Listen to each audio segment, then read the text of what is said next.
And so today,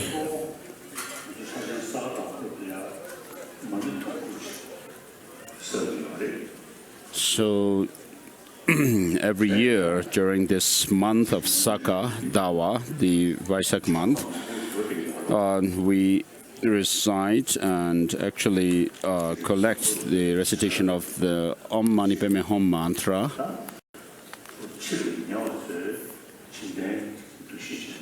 100 million, and so there are many people who are doing this in many different places, and so the money pill that is actually blessed through the recitation of this 100 million mantras is also distributed everywhere. And for this recitation, for this practice, we have a text that was compiled by the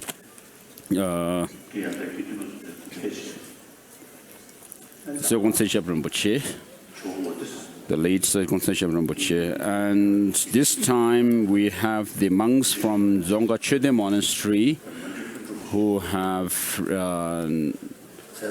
requested this initiation of Avalokitesvara.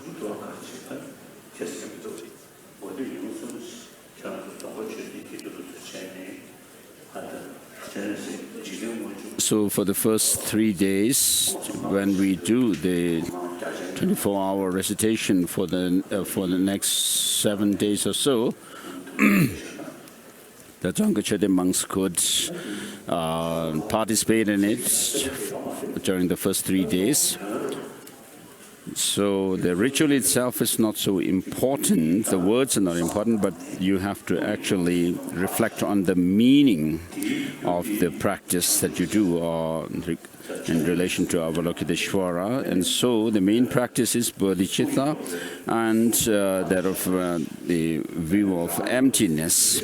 So within the practice of the view of emptiness, from within the state of meditation on emptiness, you arise into a deity, and so whichever text you use may not make a difference if you could do the main practices of bodhicitta and the view of emptiness.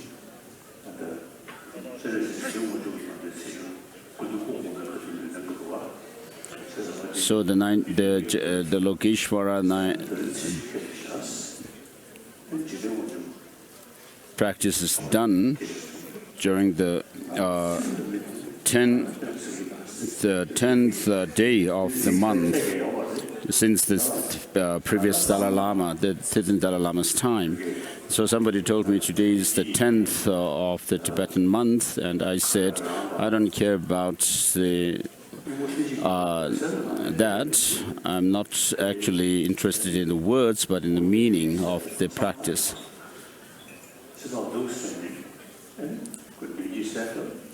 So when you recite the Om Mani Padme Hum mantra, you need also to do the front generation of the deity, Avalokiteshvara. So for the front generation of a deity, for our practice of reciting and collecting the money mantra, we have the Jigten to the Lord of the world, Lokeshvara, Avalokiteshvara. And so you need to be single-mindedly devoted to Avalokiteshvara and then recite the mantra. And Avalokiteshvara is praised by all Buddhas and has all the qualities. And therefore, we say we prostrate the Avalokiteshvara.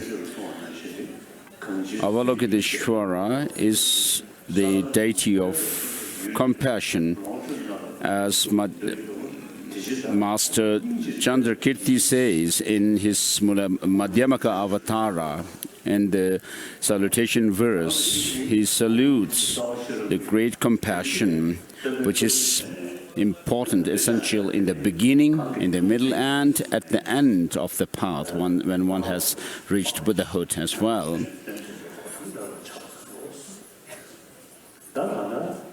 And Master Nagarjuna also praises the Buddha by saying, I prostrate or pay homage to the Gautama who, moved by his compassion, taught us the sacred dharma and so forth.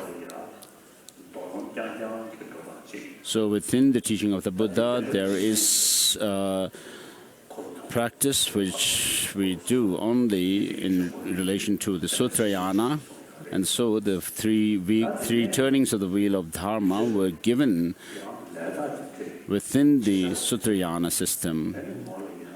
And then for those with pure karma, the Buddha arose in the form of the chief deities of a Mandala and gave teachings too. And so that is a teaching which pertains to this specialized teaching. So the specialized and the general structure of the teaching of the Buddha are terms which were coined by Nyengwen Sungrapa.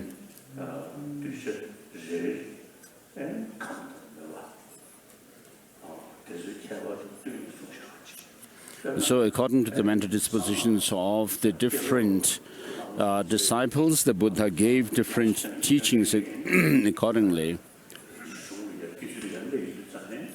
For example, when you go into the Tantra, there, according to the physiological structures of the channels and also the energies and the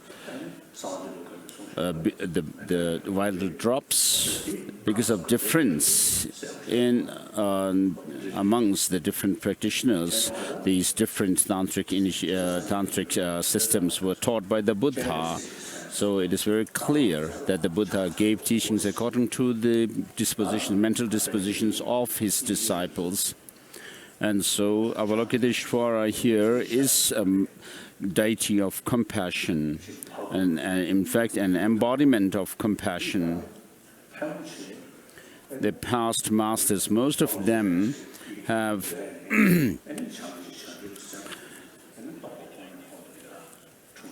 meditated on Avalokiteshvara as their main deity and then progressed through the path and the grounds. So we do the practice of reciting and collecting the money, the Om Mani Padme 6-syllable mantra. That's the main purpose here, that we are doing this initiation also. And then with regard to the initiation rite,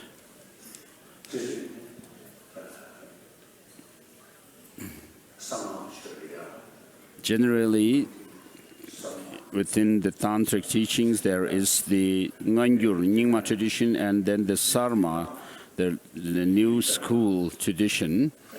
And within the Nyingma tradition, there is the distant transmission of the karma, the words of the Buddha, and the close lineage or transmission of the dharma, the hidden treasures, and then the profound transmissions of the pure vision. And so within the visionary teachings, the deities appear either in actual called perception, your own sensory perception, and secondly, the second higher is that of the visions happening in a meditative kind of a state. And then the least visionary experience is having visions in the dream. So the great fifth Dalai Lama had the visions of these different deities, and his visionary teachings are compiled into Sangwa Yachin, which means the secret visionary teachings. And with regard to these sealed secret visionary teachings of the fifth Dalai Lama, it is said that it is the like the father teaching of the Dalai Lamas, and therefore Tata Rinpoche considered it very important to pass on this transmission, the whole transmission, to me. So when I was receiving these transmissions and initiations and the entrustments and so forth, every night I had some dream which are different from each other. So from this visionary teaching of the fifth Dalai Lama, Sangwa Gyatchen, so there is one part which is about Dzogchen, which I was not quite sure if I received it from from Venerable Tata Rinpoche, but I received it from Digu Khyentse Rinpoche.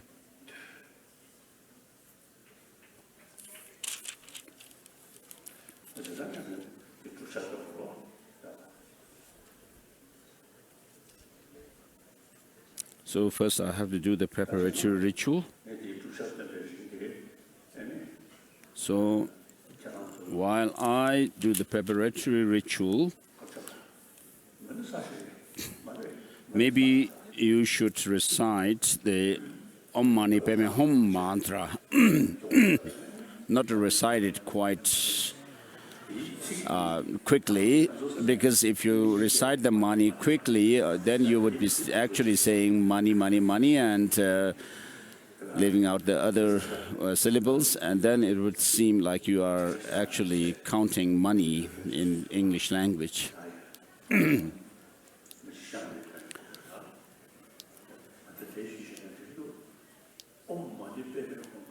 So Om Mani Padme Hum, this 6-syllable mantra,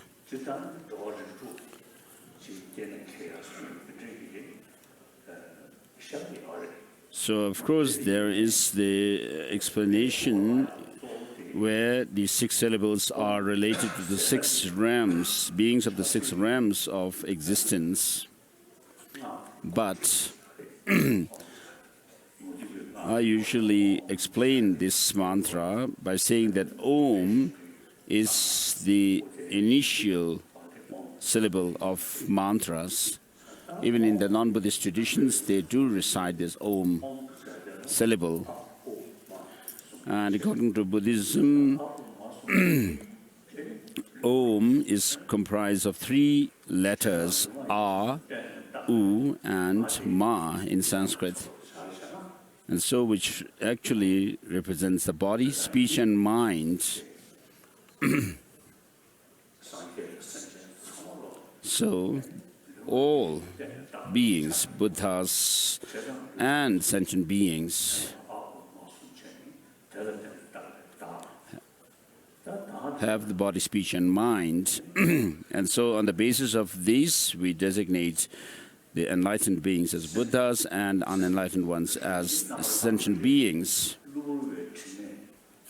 Though the mind is naturally pure in its basic state, but it is covered by those of the defilements, which are temporary.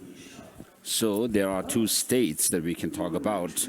One state of the mind, where the mind is affected by these defilements, but these defilements can be overcome. And what actually can overcome that is the understanding or the insight into reality of things. And so there is an antidote to the defilements. And the antidote here is in the mantra is represented by or shown by Mani, which is the jewel, and Padma. So the Mani represents or shows that of both the method, and Padma shows that of the wisdom.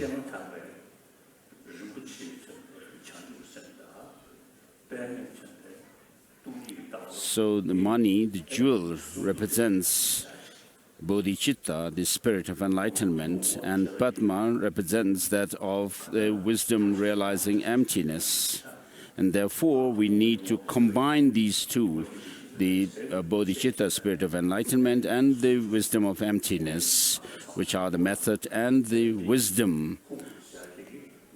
And so, therefore, whom represents that of the combination of these two, the method and the wisdom. And so, from this,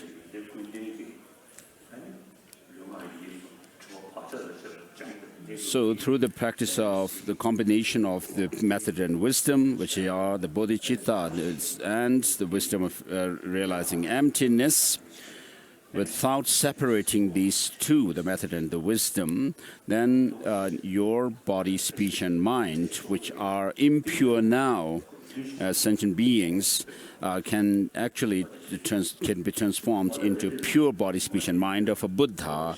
So my body, speech, and mind, which is represented by the Om. So let's recite this. This is praise or homage to Avalokitesvara.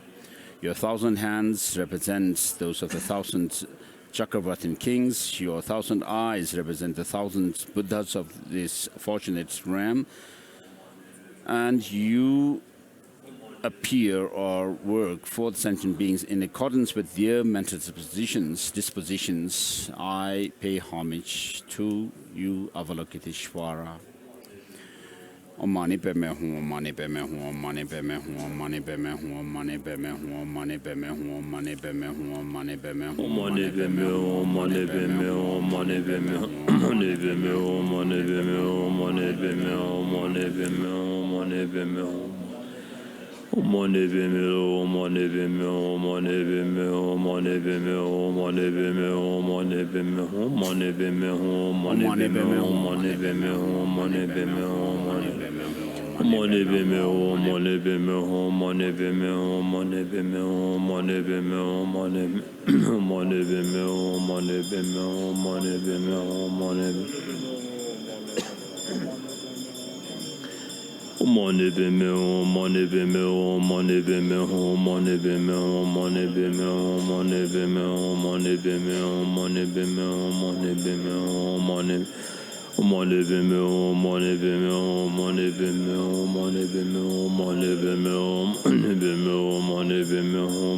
me, money be me, money. Money be me, money be me, money be me, money be me, money be me, money be me, money be me, money be me, money be me, money. Money be me, money be me, money be me, money be me, money be me, money be me, money be me, money be me, money be me, money be me, money be me, money. Money be me, money be me, money be me, money be me, money be me, money be me, money be me, money be me, money be me, money be me, money. Money be me, money be me, money be me, money be me, money be me, money be me, money be me, money be me, money be me, money be me, money. Money be me, money be me, money be me, money be me, money be me, money be me, money be me, money be me, money be me, money be me, money be me, money. Money be me, money be me, money be me, money be me, money be me, money be me, money be me, money. Money be me, money be me, money. Money be me, money be me, money be me, money be me, money be me, money be me, money be me, money be me, money be me, money be me, money. Money be me, money be me, money be me,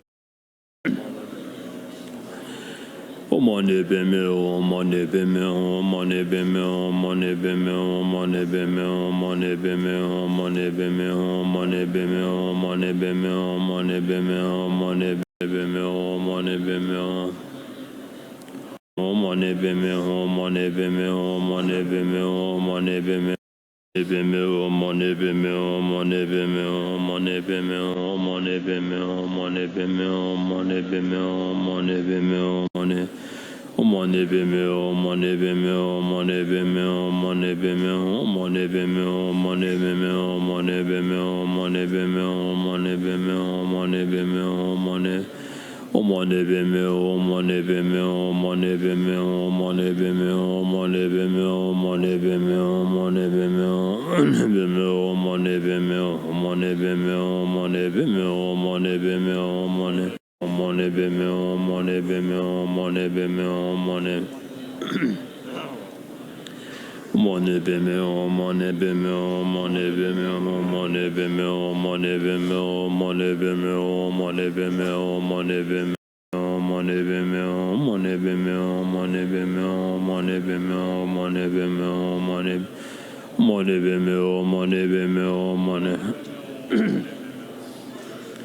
Money be me, money be me, money be me, money be me, money be me, money be me, money be me, money be me, money be me, money be me, money be me, money. Money be me, money be me, money be me, money be me, money be me, money be me, money be me, money be me, money be me, money be me, money be me, money. Money be me, money be me, money be me, money be me, money be me, money be me, money be me, money be me, money be me, money. Money be me, money be me, money be me, money be me, money be me, money be me, money be me, money be me, money. Money be me, money be me, money be me, money be me, money. Money be me, money be me, money be me, money be me, money be me, money be me, money. Money be me, money be me, money be me, money be me, money be me, money be me, money be me, money be me, money be me, money be me, money. Money be me, money be me, money be me, money be me, money be me, money be me, money be me, money be me, money be me, money be me, money be me, money be me, money. Money be me, money be me, money be. Money be me, money be me, money be me, money be me, money be me, money be me, money be me, money be me, money be me, money be me, money be me, money be me, money. Money be me, money be me, money be me, money be me, money be me, money be me, money be me, money be me, money be me, money be me, money be. Money be me, money be me, money be me, money be me, money be me, money be me, money be me, money be me, money be me, money. Money be me, money be me, money be me, money be me, money be me, money be me, money be me, money be me, money be me, money be me, money. Money be me, money be me, money. Money be me, money be me, money be me, money be me, money be me, money be me, money be me, money be me, money be me, money be me. So this verse could also be related to money be me, money be me, money be me, money be me, money be me, money be me, money be me, money be me. 常住生着人不钱嘛，也不能记住结吧，人吧，讲呢讲到没有话人说。So this verse could also be related to the view of emptiness. Very sure.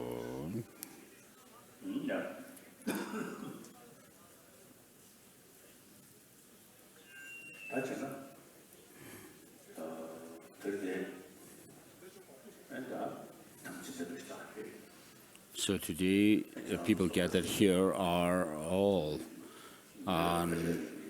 those who keep the Samayas. Well, and the Dzongachede monastery, for generations, some generations, have taken care of the Avalokiteshvara statue, Wadisangpo, which is to the right of His Holiness, towards the back. And then after we suffered turmoil in Tibet, it was brought to India and to Dharamsala. And when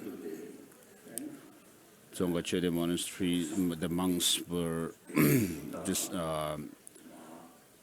leaving for South India, a divination was done whether to send this statue of Vadisangpo, Avalokiteshvara, with the monks of Dzongachede, or to keep it here. And then the divination showed that it should stay here.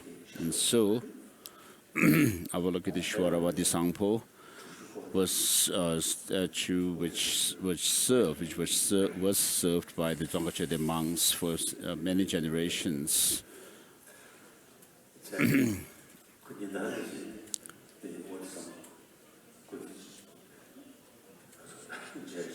So I have kept this one with me, and I always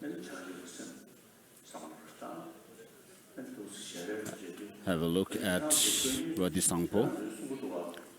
So monks of Dzongachede used to say that sometimes the face changes. So when I look at Vadisangpo, the face sometimes changes, even during a single prayer to him, single session of prayer to Vadisangpo. So Vadisangpo stays with me inseparably. So I feel very fortunate. You have written a history where you said that during the great fifth Dalai Lama's retreat on Avalokiteshvara,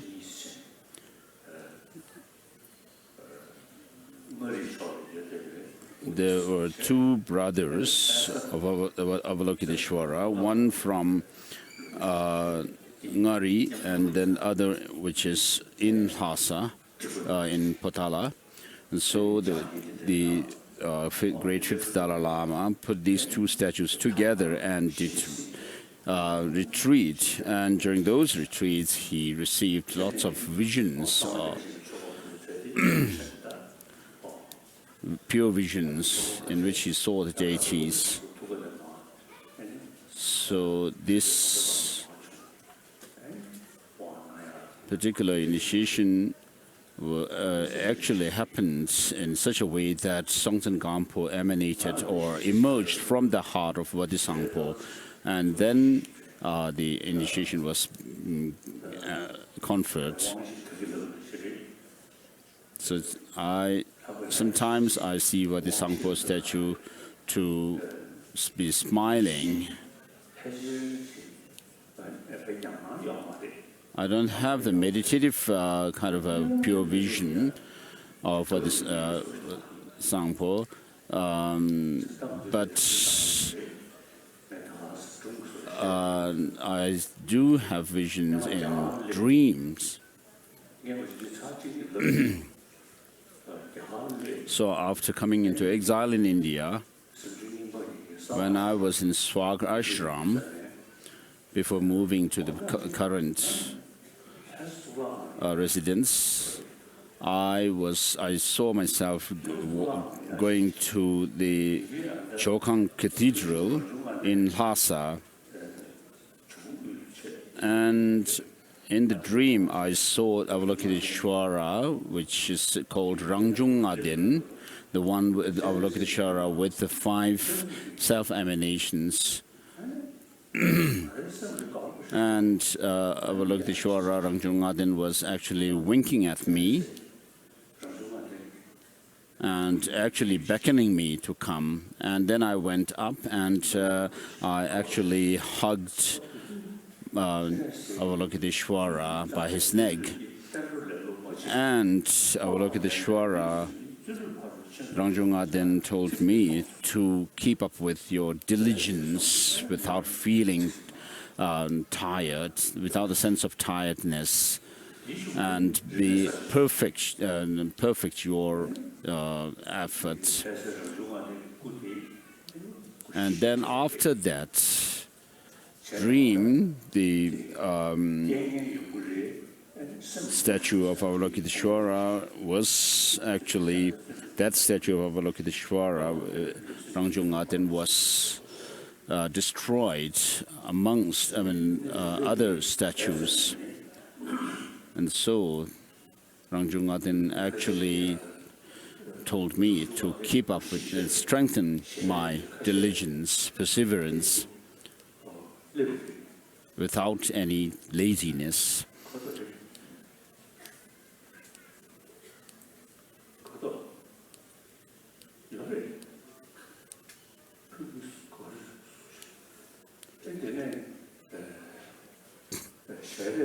And perfect the joyous effort. And so some part of that Rangjung'a then actually reached here.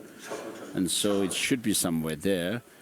And some face I put inside the 1,000-armed Chandraseekh that you can see to my right. So Rangjung'a then Chandraseekh actually was telling me in my dream that I should not feel discouraged, though the statue of Rangjung'a then would be destroyed.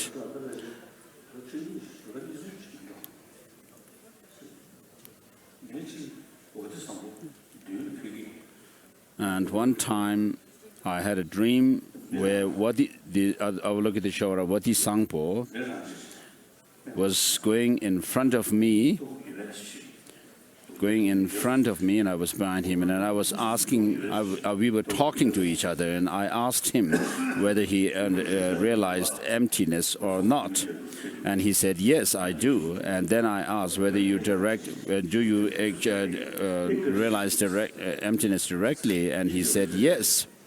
So I had no real kind of a respect to Vati Sangpo, but we were talking as if talking between two persons. And so it shows, in a way, I have some karmic connection with Vati Sangpo, Avalokiteshvara Vati Sangpo. So Dzongkha Chöde, you are the ones who were the caretakers of Vati Sangpo.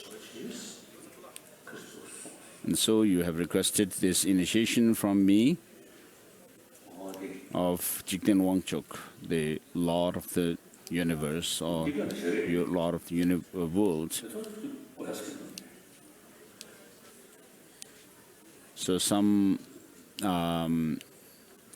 broken part of the Rangjung'a Den Chandraseekh is brought to His Holiness, and His Holiness asked to keep it on the table to his right.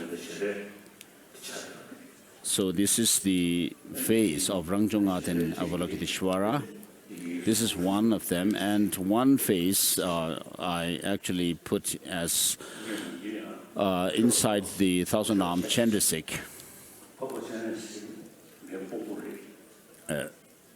I usually boastfully say that Avalokiteshvara is my boss. In English, I would say that.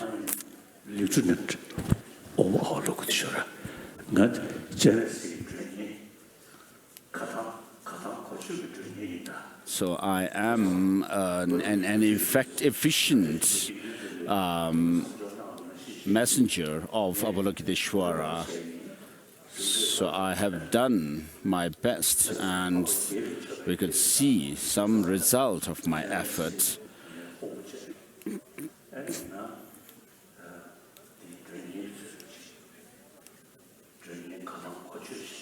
So I am a messenger,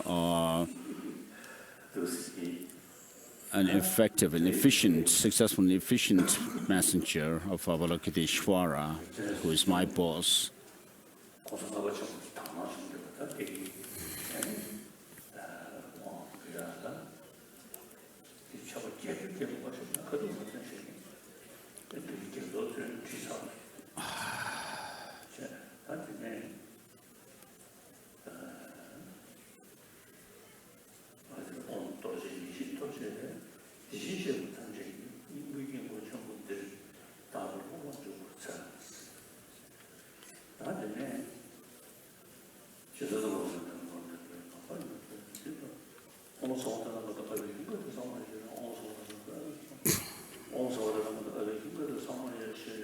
So part of the ritual, the empowerment is 3 parts: generating a mandala, special reflection, establishing and offering the mandala of special concentration, and extensive divisions of the powerful ritual, empowerment ritual that ripens the disciples.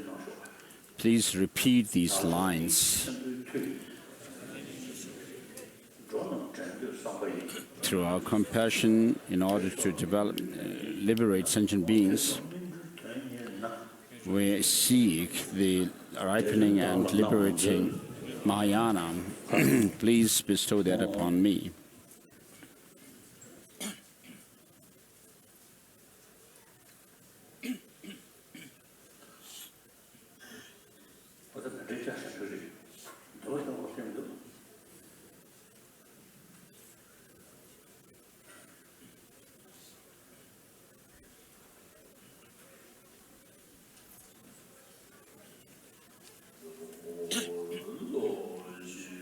Now let's make the mandala offering.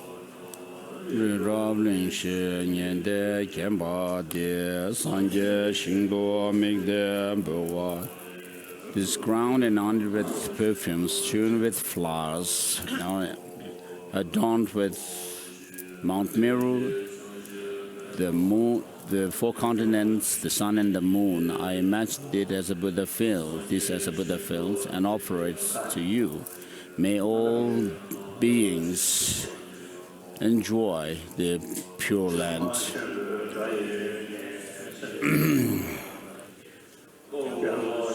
May the suffering of sentient beings be dispelled by this sound of the Dharma drum. And may you live for an inconceivable eon,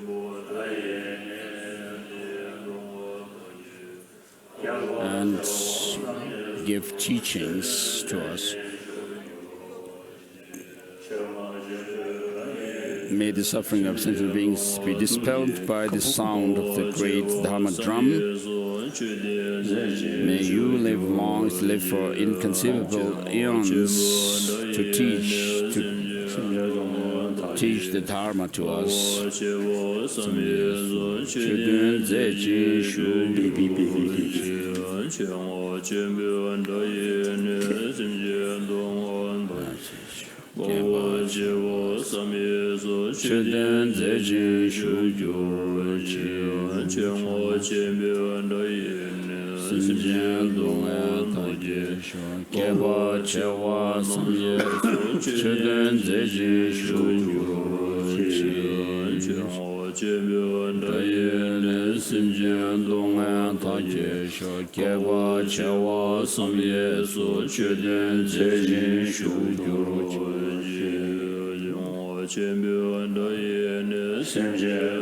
May the sound of the great Dharma drum dispel the suffering of all sentient beings, and may you live for inconceivable eons to give teachings.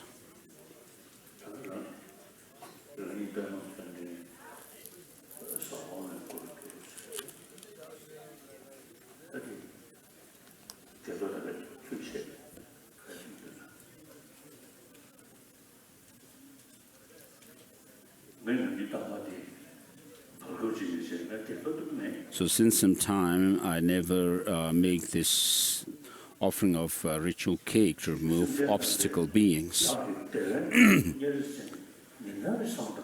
On a daily basis, I meditate on bodhicitta and say that I call upon all sentient beings as my guests. And as it is said in Bodhisattva Charyavatara, in the presence of the Buddhas, I call upon all beings to the state of Buddhahood, and in the meantime to have happiness. May gods, Asuras and so forth be happy.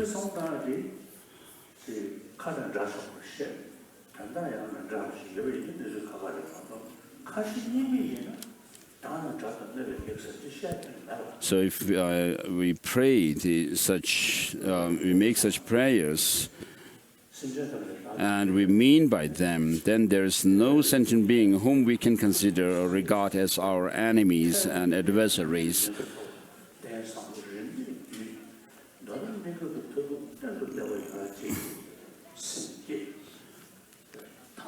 So having developed bodhicitta to benefit all sentient beings in the temporarily and in the long run, so I really sincerely make this prayer to dispel when I say this prayer, as long as space remains, as long as sentient beings remain, may I too remain and dispel the miseries of transmigrators. So I don't really see the purpose of doing this kind of Gektor offering. So for someone, maybe there are people who need these rituals to get rid of obstacles or demons and so forth. But for a practitioner of bodhicitta, there's no need to do that. And so I don't make the Gektor offering, ritual cake offering to remove obstacle beings. I have a friend Lama whom there's a story that he has to tell.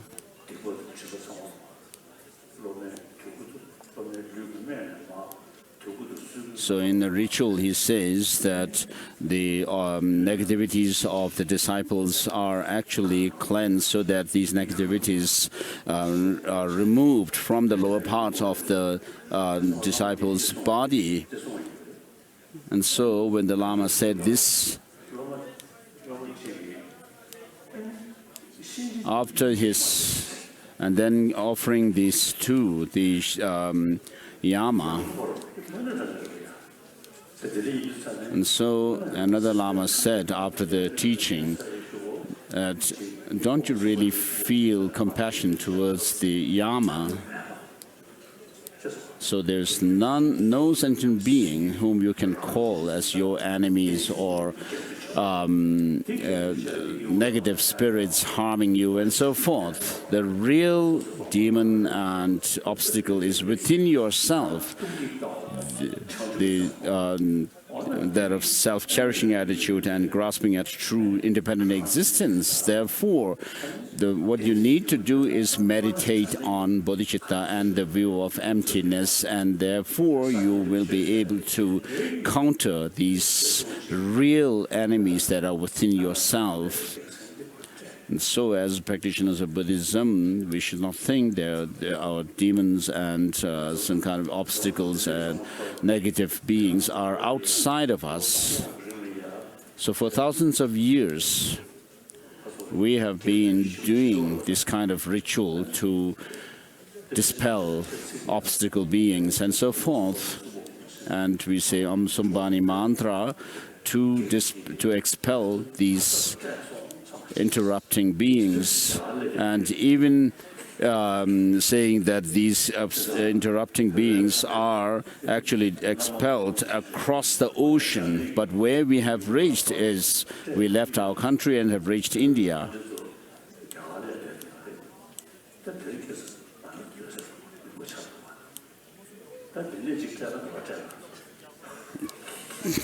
So the Tibetan deities and spirits today live in India, And now where are we going to expel them from here?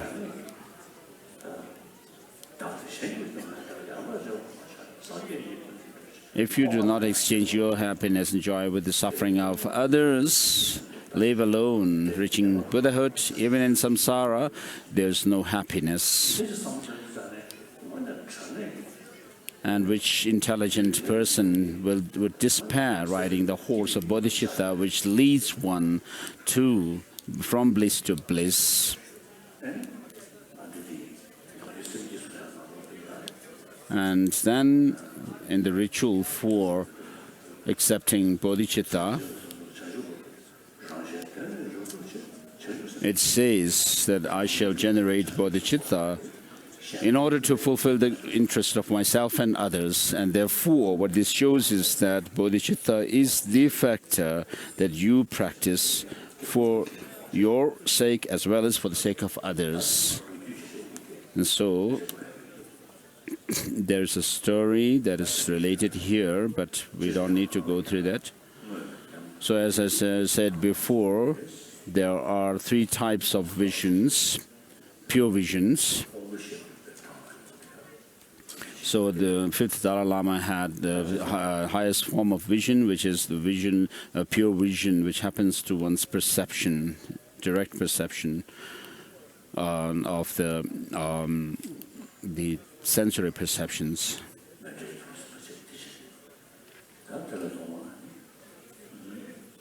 So we have made the mandala offering. Next is giving the garland of flowers.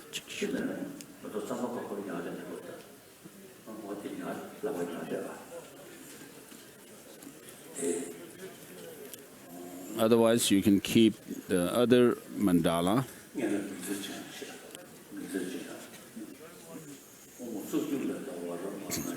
Put on the blindfold. As I already explained,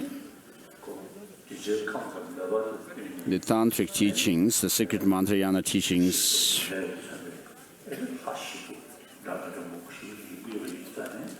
have many different types of deities, wrathful, peaceful, and deities, and different activities, such as activities for extending one's lifespan and so forth. So many different practices, and therefore, to show the secrecy of Tantra, you are given this blindfold. And so, imagine also that you are given the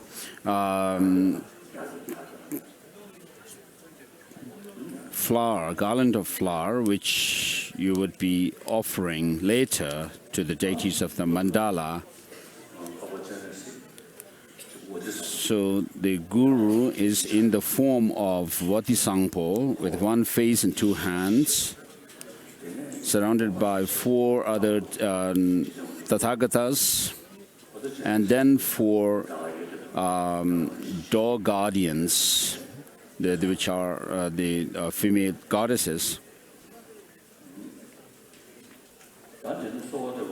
Please repeat these lines of request.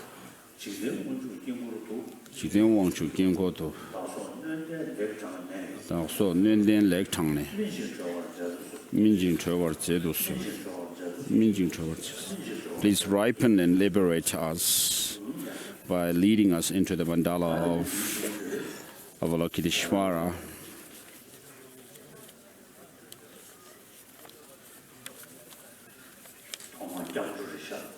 And next is taking refuge.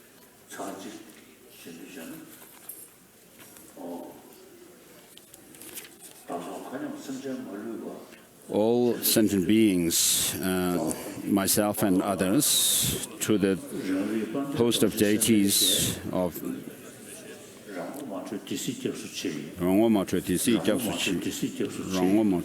until I see my own face,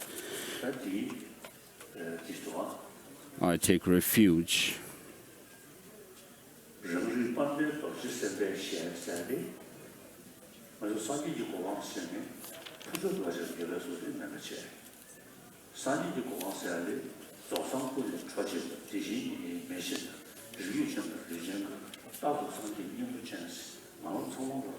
So Buddhahood is not somewhere out there, but because we have that of the Buddha nature,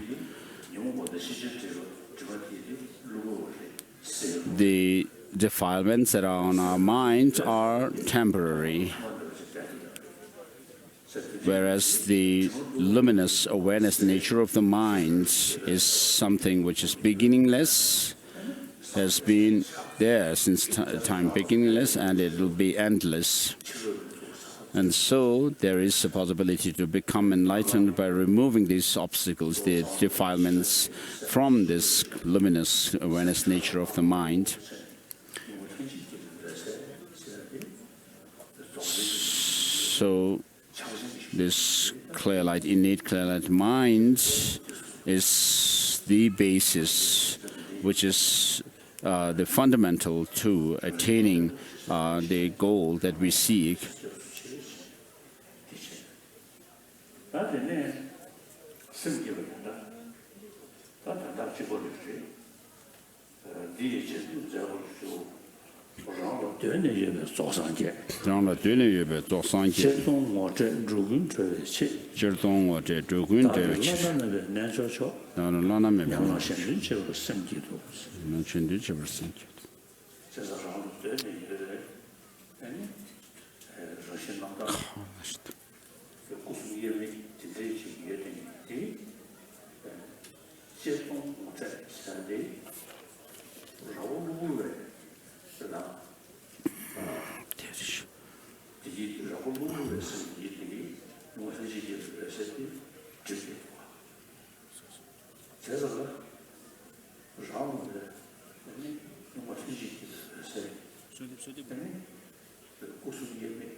So what actually covers this potential that we have for attaining the three kayas, three Buddha bodies, is those the defilements.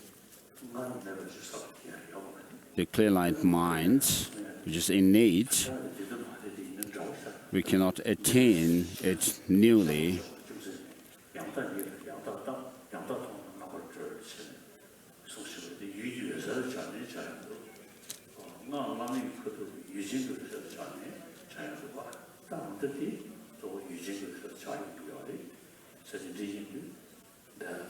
So this clear light, innate nature of the mind is the basis for attaining that Buddha bodies, and what hinders us from attaining that is that of the afflictions, which are temporary, and these afflictions in turn are based on those of the wind energies, impure wind energies.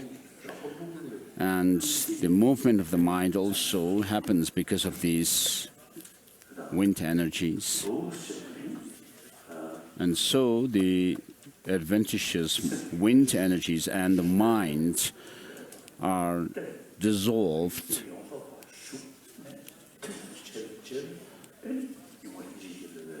after we have been able to, after we are able to push the wind energy into the central channel and retain it, and then absorb it within the central channel, then the primordial mind, the innate nature of the mind alone remains. Accumulating merit. So what we have recited before was, may I recognize and see nakedly the primordial perfect Buddha within me, and in order to liberate all beings, I generate the mind for awakening and engage in the supreme yoga for the benefit of others. Please repeat this for the seven-limb practice.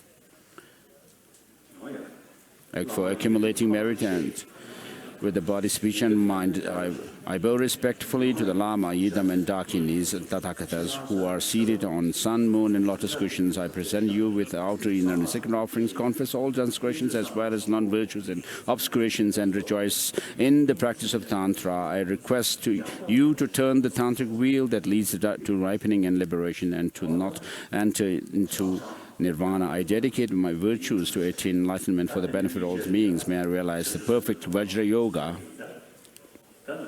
And next is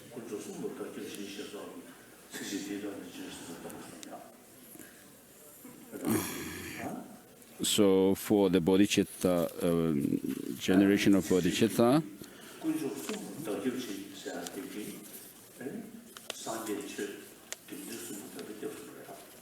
we'll use this text which says, I seek refuge in the three jewels.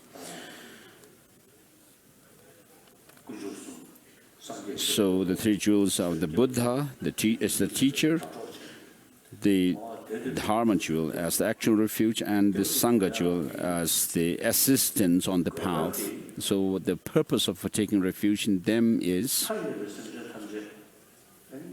all sentient beings across the expanse of space, infinite as the expanse of space, to lead them to that state of Buddhahood. For that reason, you take refuge in the three jewels until you reach enlightenment.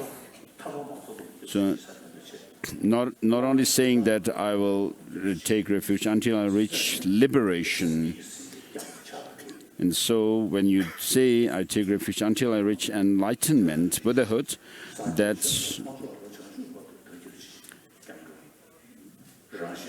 makes the refuge, the process of taking refuge, such that you take refuge until enlightenment, Buddhahood.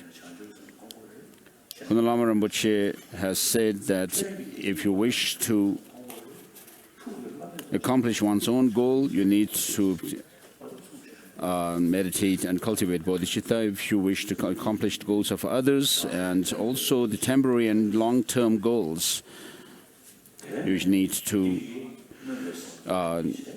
cultivate bodhicitta. And through the Buddha, Dharma, and Sangha, the highest community, I seek refuge until I reach enlightenment. To fulfill the interests of oneself and others, I generate the mind for awakening. That is the generating aspiring bodhicitta. And then the last verse is for that of the engaging bodhicitta, having developed the mind for highest awakening, and so forth.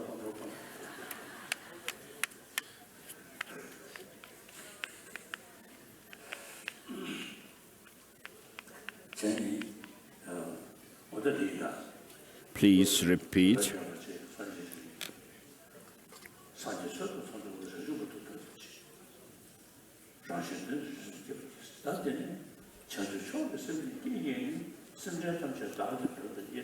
So having developed the mind for highest awakening, I shall invite all sentient beings as my guests.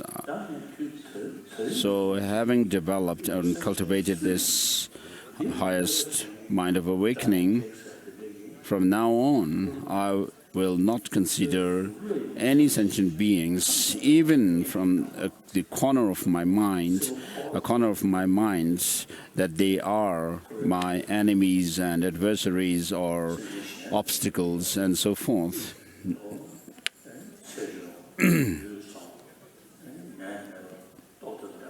So for their longevity and strength and health, good health without sickness,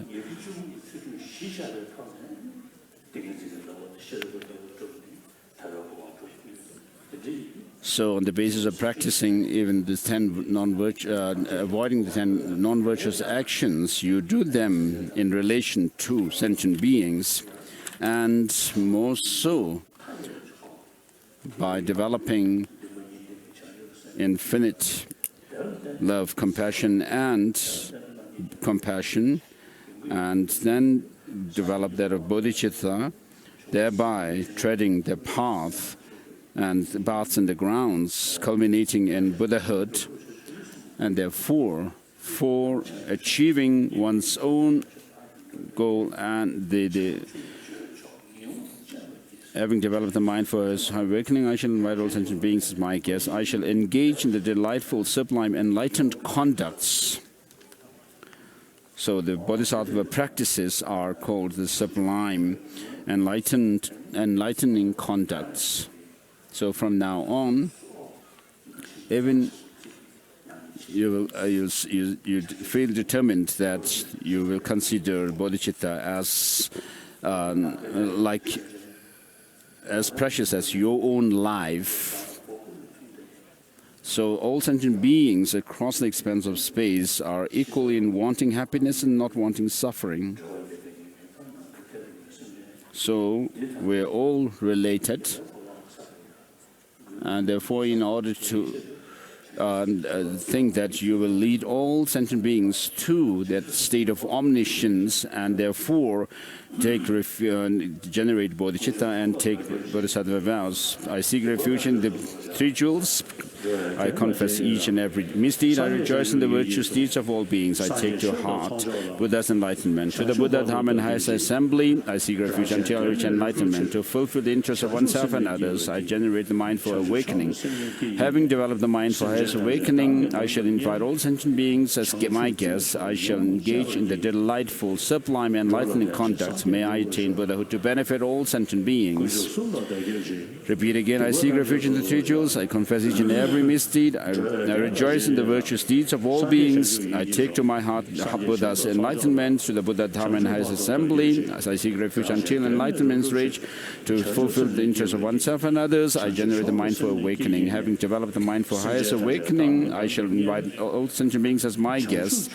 I shall engage in the delightful, sublime, enlightening conducts. May I attain Buddhahood to benefit all sentient beings. So we finish 2 times, repetition. And at the end of the 3rd repetition, from the depths of your heart, with full joy and without feeling discouraged, even with regard to in connection with the teaching that we have now of Buddha Shakyamuni. We have the 17 Nalanda masters and the 80 Mahasiddhas and so forth of India, and also the Tibetan masters of all the different traditions, whose name, as no sooner we hear them, we can actually feel tears rolling from our eyes. And so this is because they have developed bodhicitta within themselves. And therefore, I actually, being someone who wishes to train in their footsteps, you actually make this determination that you will generate bodhicitta and engage in the bodhisattva practices. I seek refuge in the three jewels. I confess each and every misdeed. I rejoice in the virtues of deeds of all beings. I take to my heart Buddha's enlightenment. To the Buddha, Dharma, and the highest assembly, I seek refuge until I reach enlightenment. To fulfill the interests of oneself and others, I generate the mind for awakening. Having developed the mind for highest awakening, I shall invite all sentient beings and my guests. I shall engage in the delightful, sublime, enlightening deeds. May I attain Buddhahood to benefit all sentient beings. Maybe recite this.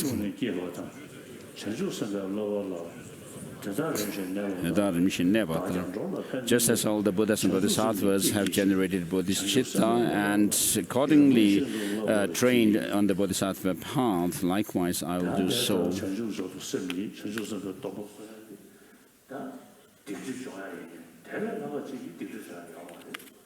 So there's no greater factor or practice than bodhicitta to purify one's negative karmas and obscurations. So if you cultivate bodhicitta, the negativities, negative actions that you have accrued for over many eons will be purified. So there's no greater force than bodhicitta. And so when you are able to cultivate bodhicitta, that will lead you to and have the wisdom of emptiness as well. And so all the obscurations, our defilements are through that of grasping at some kind of independent true existence and self-cherishing attitude. And so there is no greater force to accumulate merit than bodhicitta, and no greater force to purify negativities. And therefore, Shantideva says in Bodhisattva Charyavatara, for eons the Buddhas have reflected what is the factor which definitely brings good well-being to others, and they found that it is bodhicitta only. So whether you wish to fulfill one's own goal or goal of others, and to overcome obstacles, sickness and so forth, there's no greater force than bodhicitta to accomplish these goals. And when you do tantric practice, if you do this within the context of the bodhicitta and emptiness, without these two, doing tantric practice may not mean much. So there was a person in Tibet in the past who was visualizing himself as Vajrabhairava. Maybe, I mean, he had a very firm concentration. And because of that, his visualization of, he had quite a firm visualization of himself as Vajrabhairava, and when he was passing through some house, he got stuck on the door frame because of that visualization of the horns. And next is taking the tantric vows.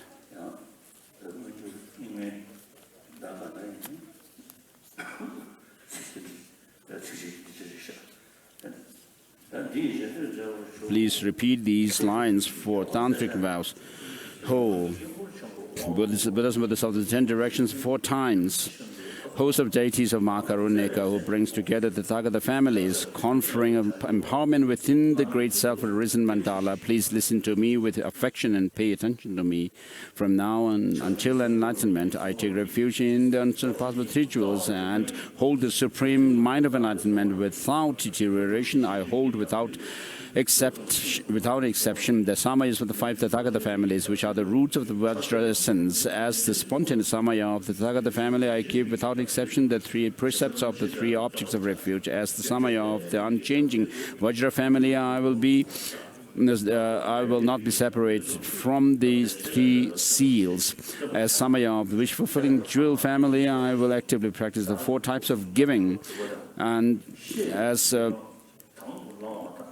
samaya of the Immaculate Lotus family, I will maintain the sublime dharma. As samaya of the manifold karma family, I will keep all samayas and vows of and make offerings. I will keep the special samayas of the divine mantra, the great bliss, and Vajra. In union with my 3 doors, I will keep the 5 samayas, each of what is to be understood, what is to be not to be rejected, what not to be adopted, or what to be adopted, what to be practiced, and what to be engaged in, together with the 28th root. 28 root and secondary samayas. I'll keep all the vows of the Vajra essence secret tantra. Through this, may all migrating beings be freed from the ocean of cycling existence and achieve the level of unsurpassable Vajra dhara. So this text is according to the Nyingma tradition. Now, as long as it's using the usual text for tantric vows.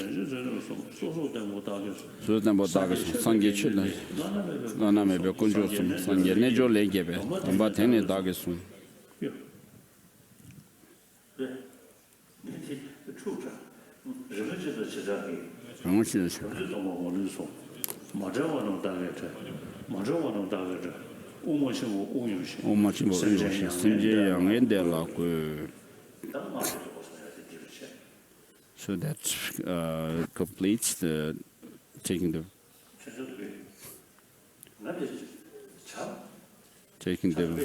tantric vows.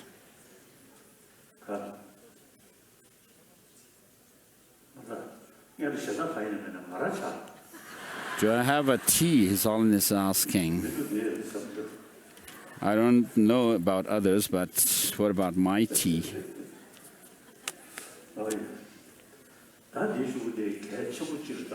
And next is a very important point, which is the all-encompassing yoga mind.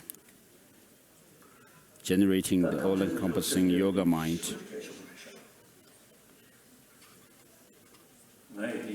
So this is very important practice. I do this every day. As soon as I wake up,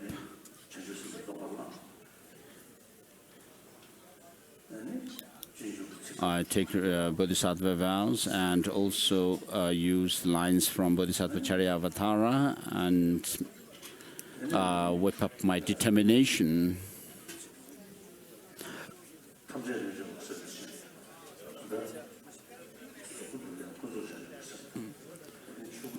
So within this all-encompassing yoga mind, you have the two factors or principles for the two Buddha bodies, the Rupakaya, or the physical dimension of the Buddha body, and then the Dharmakaya.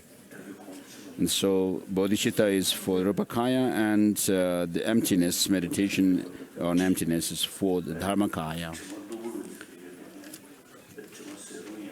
As I explained earlier, the different defilements that are within our mind can be overcome through the application of their counteracting factors, and therefore they are temporary, and therefore they can be overcome. So first, meditate.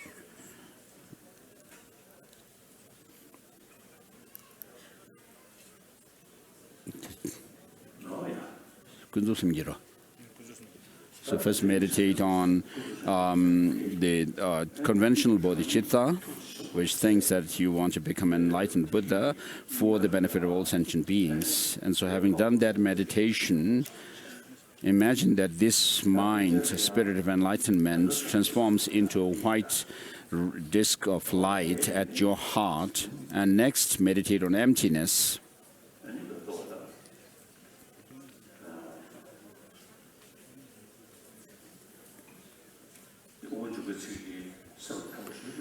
So these lines from Madhyamaka Avatara are very effective for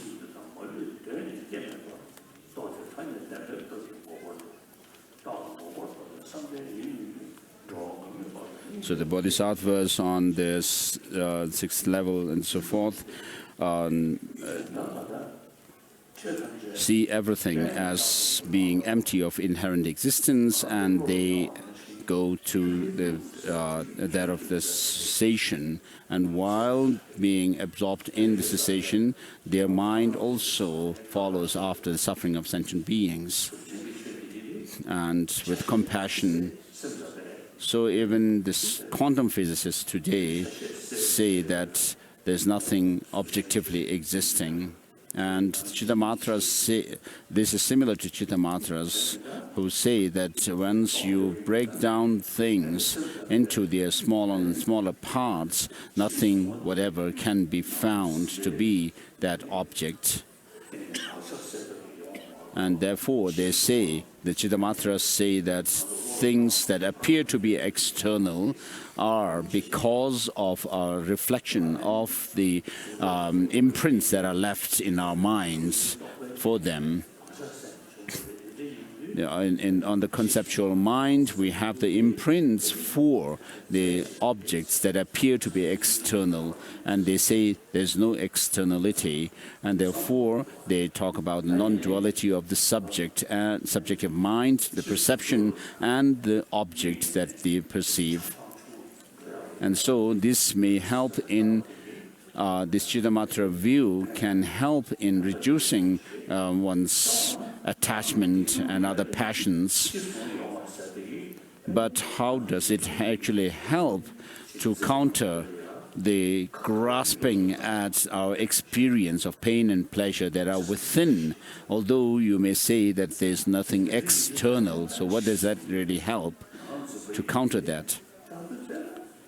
So, of course, the Madhyamakas say that if you analyze the things and try to search for the designated objects, nothing whatever, whether external or internal objects, nothing can be found to have any independent existence. Though they do not have any independent existence, either externally or internally, yet they do exist. External and internal objects do exist by way of convention, and that understanding does help the grasping at true existence, and therefore the Madhyamaka Avatara line which says that the bodhisattvas enter into that of the true cessation,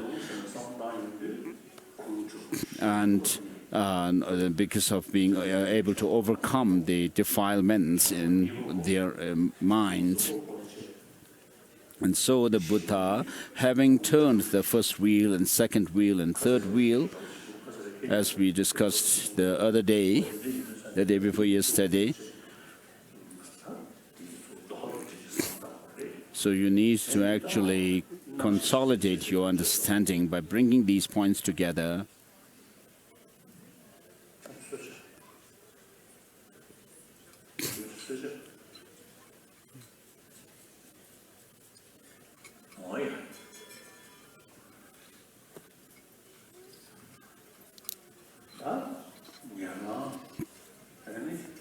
Whereas the Shravakas and Pratyeka Buddha practitioners who are fallen in the extreme of peace,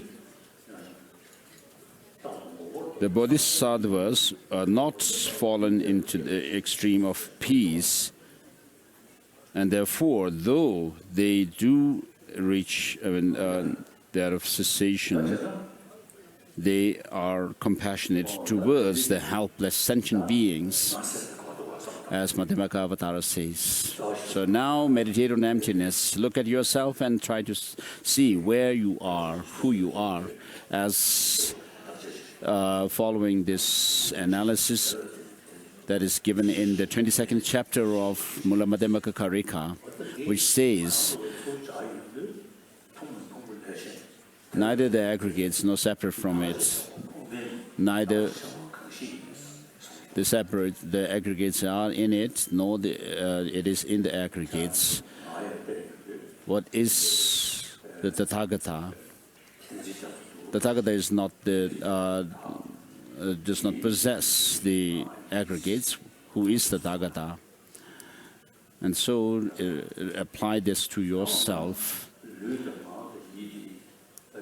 and check whether your body, speech, and mind are yourself. But they are not. But they are the basis on which the Tenzin Gyatso, for example, myself,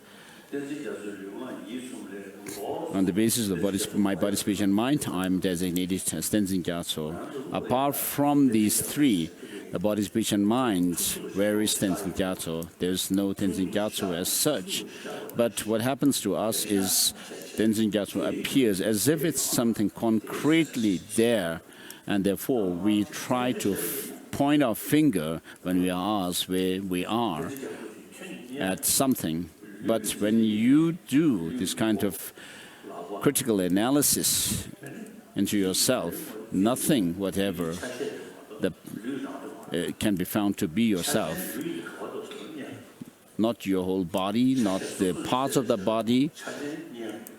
And so when the parts cannot be found to be the whole body, and then you cannot also say that the whole body also has its own identity from its own side, and therefore nothing whatever can be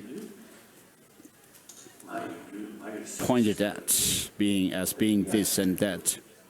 My body and my mind also cannot be found under analysis, but that doesn't mean they don't exist. But how do I appear to my mind? It appears as if it exists from its own side. And therefore, as Tsongkhapa says, at some point, without alternating, but at once, and so forth, when you see that of dependent origination of things as infallible,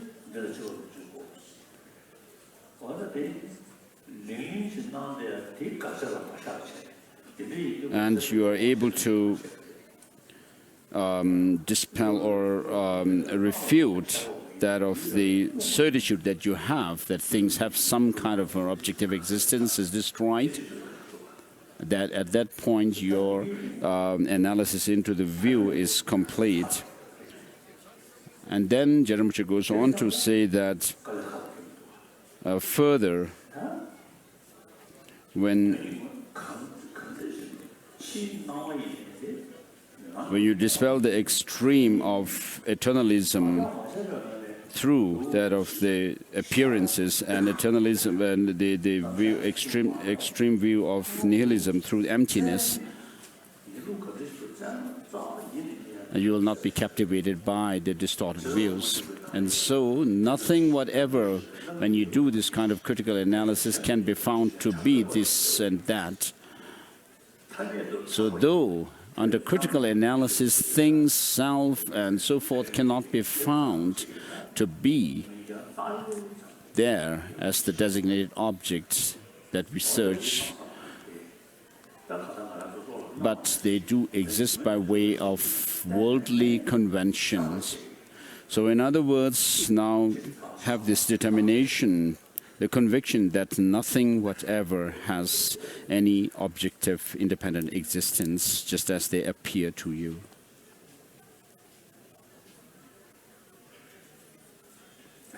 Somebody's playing the radio so loud.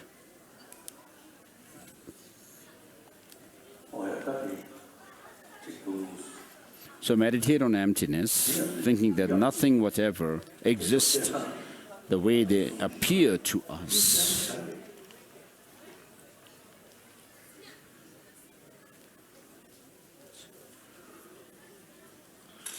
And the seventh Dalai Lama has said,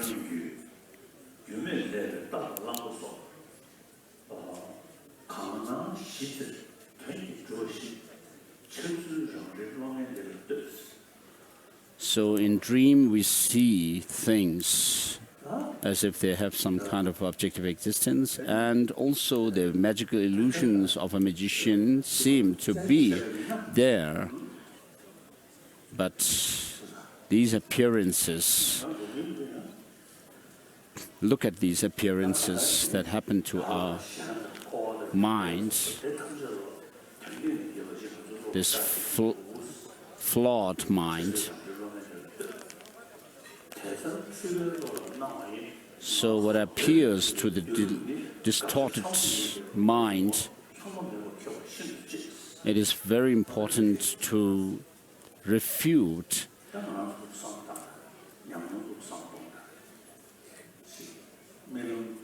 this appearance of some kind of independent objective existence in things.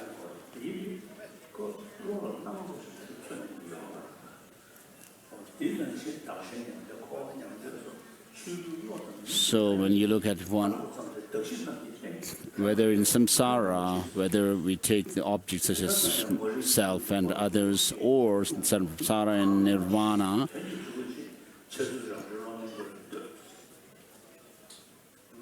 nothing whatever has any objective independent existence at all.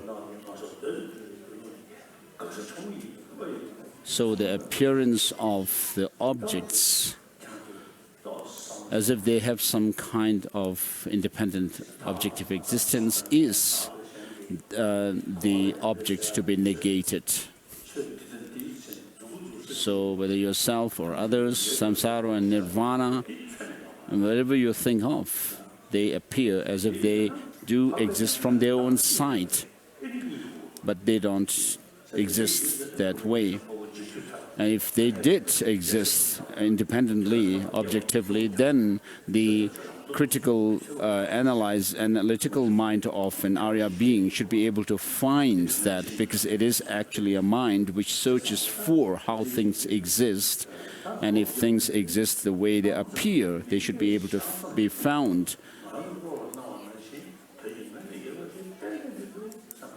So now bring up this conviction that nothing whatever exists the way they appear to us.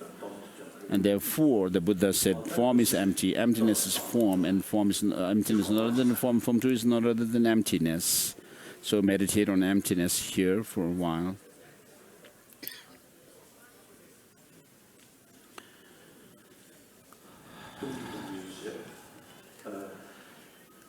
So while saying that you are meditating on emptiness,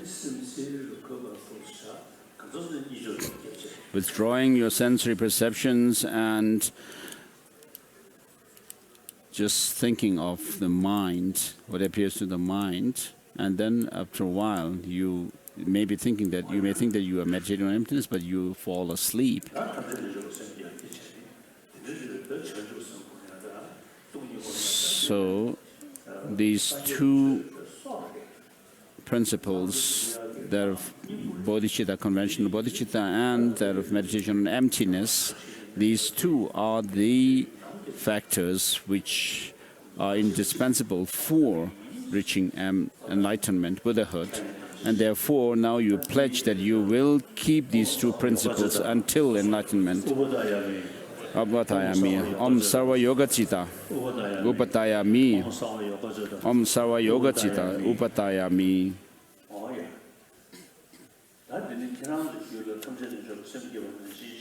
So just as you have generated these two principles of the all-encompassing yoga mind, imagine, know that at the Lama's heart too, there is the disc, moon disc, and the Vajra. You should also visualize a Vajra standing on the moon disc that you have visualized earlier. And so replicas of the moon and the Vajra from the heart of the Guru comes forth, shoots forth and dissolves into the moon disc and the Vajra, symbolizing the bodhicitta and the wisdom realizing emptiness.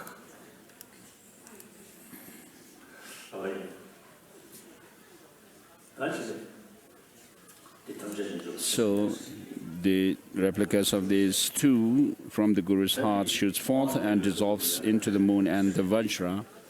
So having generated this all-encompassing yoga mind during the while taking initiation,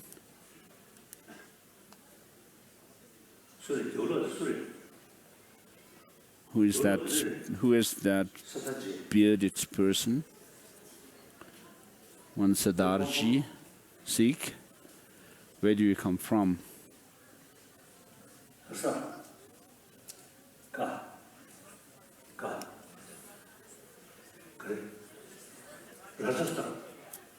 Come here. Shake hands.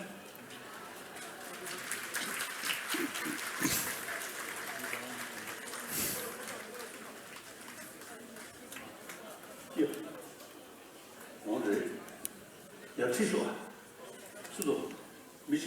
Please bring him up to me.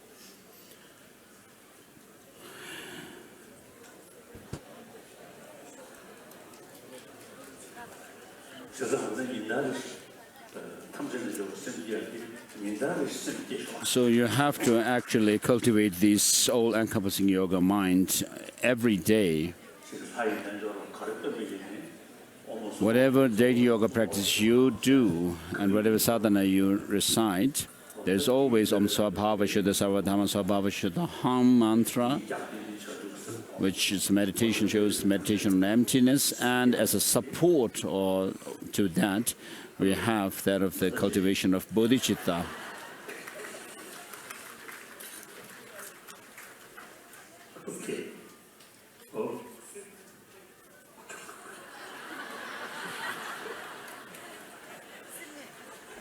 His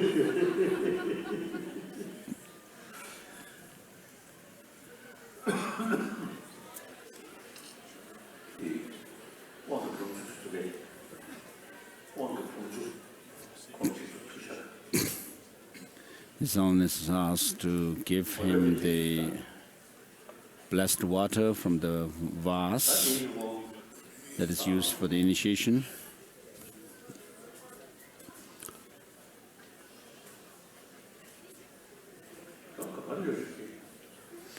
So where are we now?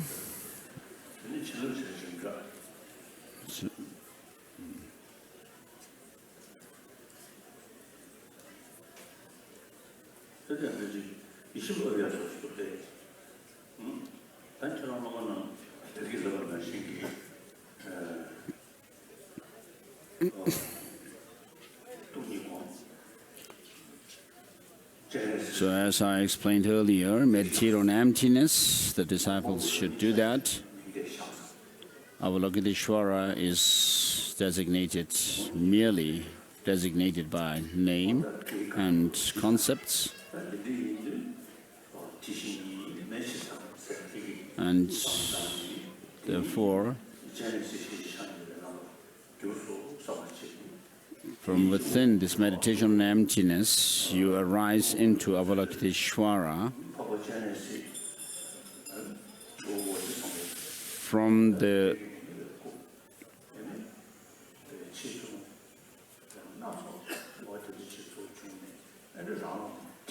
sphere of emptiness, you arise instantaneously like a fish jumping out of water in the form of great compassionate Avalokiteshvara. Your crown is sealed with the white syllable Om, your throat with red syllable I, and your heart with the blue syllable Hum. As you now have the nature of the three Vajras of the primordial wisdom of clear light, imagine that the Vajra Master makes offerings to you with the pushpe, flowers, incense, light, perfume, and food and music.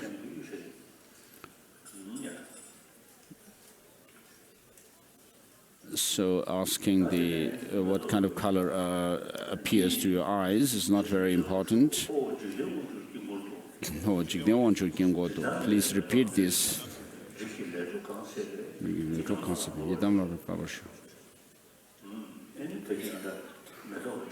So please may this flower garland fall on the deity with whom I have the karmic connection.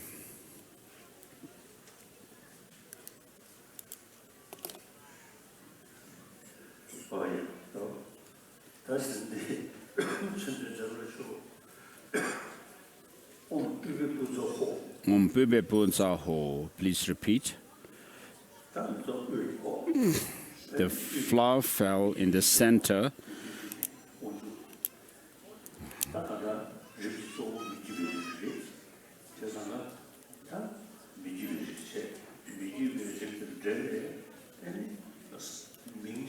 So this is the Avalokiteshvara, which is the main deity in the center of the mandala.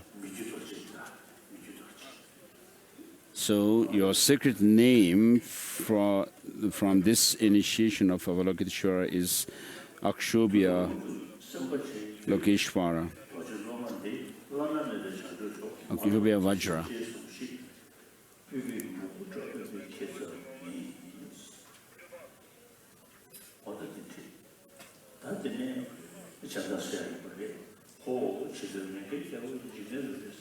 Please remove the blindfold.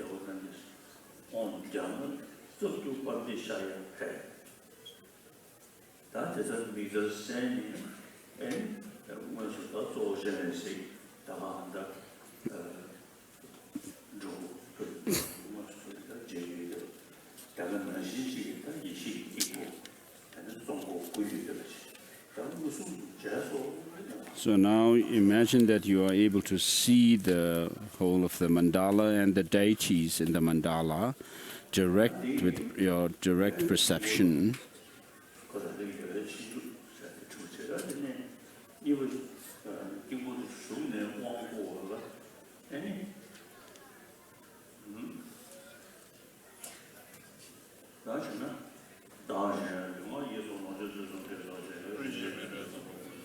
So Java Lama Idam Ray Sola Bird, Jawan Jishin, Chingal of the Sui, Lamgurun,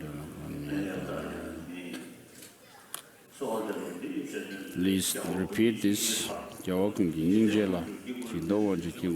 this mandala of the great compassion, Avalokitesvara,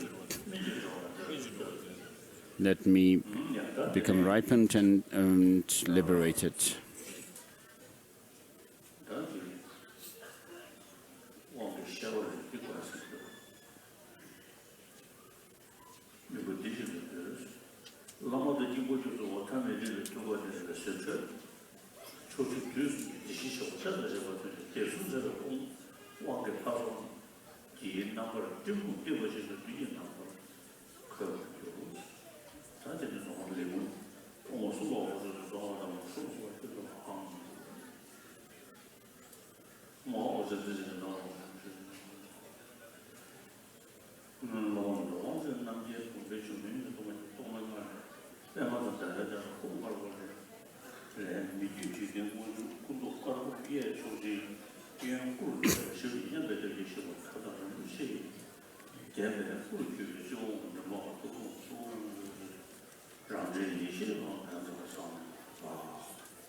So this is the vase initiation.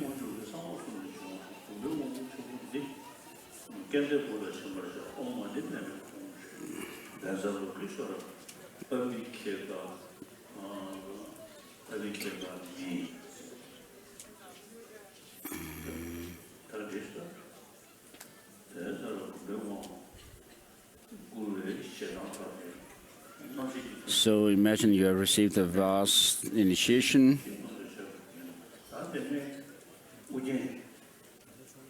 Bestowing the empowerment that relates to the capacity of disciples' minds, enables disciples to practice Tantra, ripens their mental condition so that they are able to attain the corresponding results.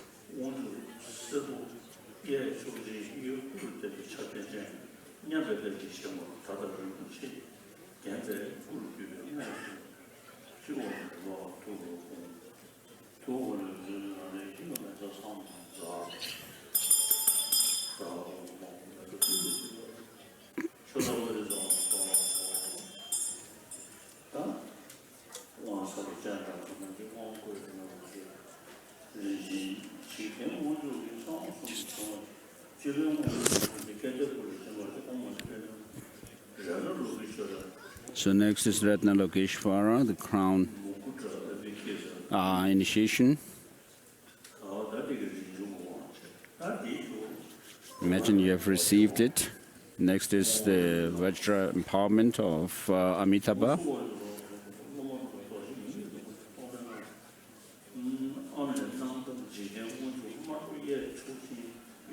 So from the sphere of emptiness, you dissolve in emptiness. From the sphere of emptiness, you arise on a lotus moon cushion on which is a red syllable arm, and the syllable transforms into Amitabha Avalokiteshvara.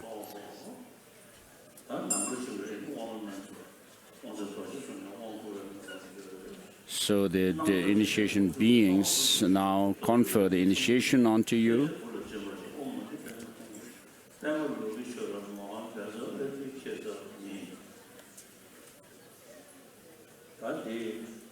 So the great Vajra empowerment, which has arisen from the three secrets of Amitabha Avalokiteshvara, shall be given to this fortunate youth, fortunate children. Om Vani Beme Hong Tri Padma Lokeshvara.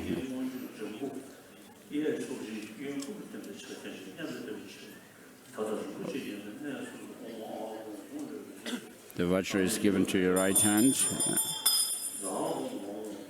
The right hand, you should hold it at your heart.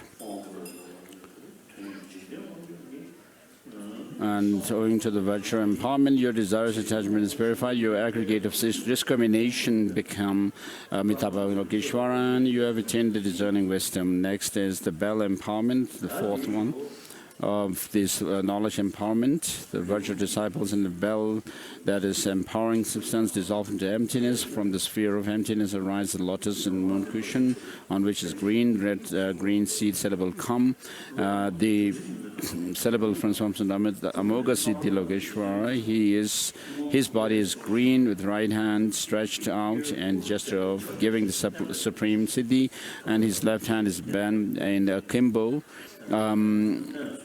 He stands upright with his legs, with his feet put together. He is dressed in silken and adorned with jewels on his crown and his throat, and in his heart are the syllables Om Ahum. From the home syllable rays of light ambit work the wisdom beings who resemble Amoga Siddhi Avalokiteshvara. With Zahum Bamho, they descend into the body of Amoga Siddhi Avalokiteshvara, Lokeshvara. Then the Vajra Master presents the 8 offerings to the deities, to the disciples as the deities. Visualize that Amoga Siddhi Lokeshvara dissolves and becomes the bell, that is empowering substance, the empowering deities in the space in front of you. You hold the bell and bestow the bell empowerment. So you received bell empowerment. With this, the envy is purified. Aggregate of the compositional factor become Amoga Siddhi Lokeshvara, and you have attained the accomplishing wisdom. And next, name empowerment, which is related with Virtua. So you have received the Virtua initiation of name. And next is Vajra Master initiation. For that you make Mandala offering.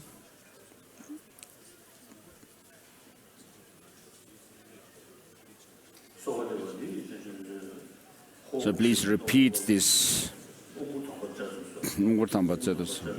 Please bestow me the sublime initiation or empowerment.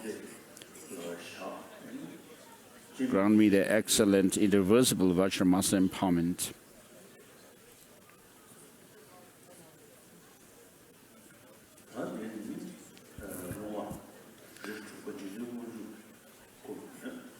So the disciples arise in the form of the 6th lineage of Avalokiteshvara.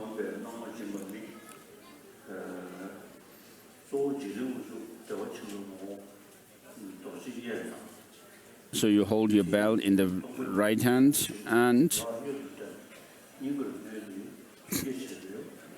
which the Vajra in your right hand, symbolizing that of the great bliss, and bell in your left hand, bell symbolizing emptiness. And you cross your 2 hands at your heart, showing the indivisibility or the union of the Vajra and bell, or the 2 principles. And you visualize yourself as a deity.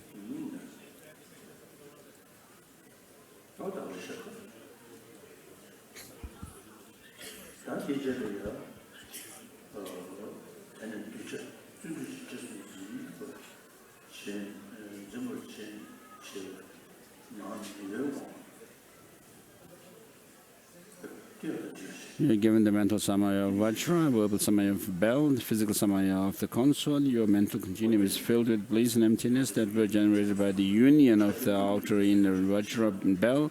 This leaves the special potential to accomplish your own and others' benefit. Also, you are given the permission to learn this tantra, meditate on it, and teach it to others, and are thus empowered to engage in skillful actions such as taking disciples under your wings and so forth. This is the Vajra Master initiation.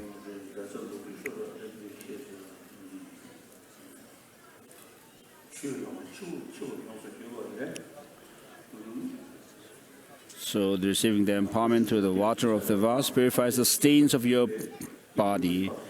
The remaining water gathers and overflows and gathers at the crown of your head and becomes the Lord of the Tathagata family, Amitabha, who serves as the head ornament. All the deities of the 3 seats of the completeness that are in the auspiciousness space in front of you dissolve into you. The deities of the mandala and the Vajra Master express auspiciousness and throw flowers so that the deities of the three seats of completeness are consecrated within you.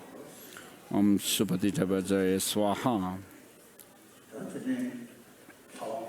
And then you are made offerings, since you have been given the authority to reign over the three realms of existence as Dharma King.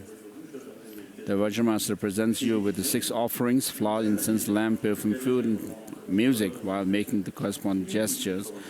Therefore, with regard to the outer mandala associated with the 6 Tathagata families, you are now empowered to learn about, teach, meditate, and engage in the yogic activities.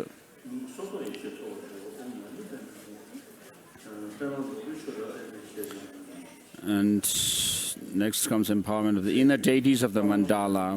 In order to be empowered with regard to the generation stage of the inner body mandala, the empowerment of the deities of the mandala, which purifies ordinary appearances, is given. Think that you are the principal deity. Replicas of the inner 9 deities of the mandala come forth like a butter lamp flame, igniting the next lamp, and the replicas descend one after another and dissolve into you at the respective points of their empowerment, so that your empowerment on you, so that you perceive whatever appears to you as sports of the kayas or of the illusion-like deities.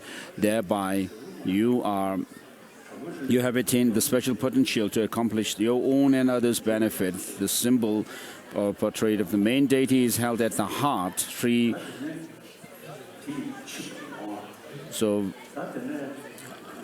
may Vajra Mahakarunika, granting the empowerment of these fortunate ones, transform their aggregates of consciousness, and may they attain the Dhamma-tattva wisdom. And then next is the symbol is of Avalokitesvara is the crown, and with this the aggregate of form is purified, and the mirror-like wisdom is attained. And with the Avalokitesvara symbol at the navel, the aggregate of feeling is purified, and you attain the equalizing wisdom. And then the symbol of Amitabha Lokeshvara is held at the throat, and it purifies your aggregate of discrimination. Please put on the blindfold. And then the Amugasiddhi symbol, which is touched on a sacred place, and your aggregate of compositional factor is cleansed, and the accomplishing wisdom is attained. The symbol of the goddesses of the East is held in the right, and you accomplish the peaceful activities and attain empowerment of great love, and so forth. So then the secret empowerment. So with this blessing of taking the nectar,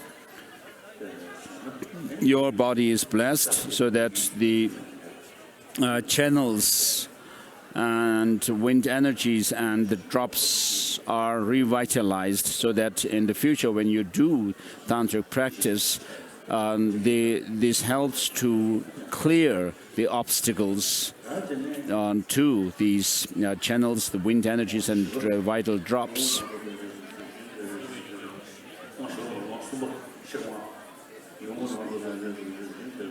So that is the secret, and then next is secret empowerment, and then comes the knowledge, wisdom empowerment. Please repeat this. Hong, please grant me the excellent empowerment of the great bliss of knowledge, wisdom, causing the 4 joys by means of a qualified and appealing concert with 16 qualities.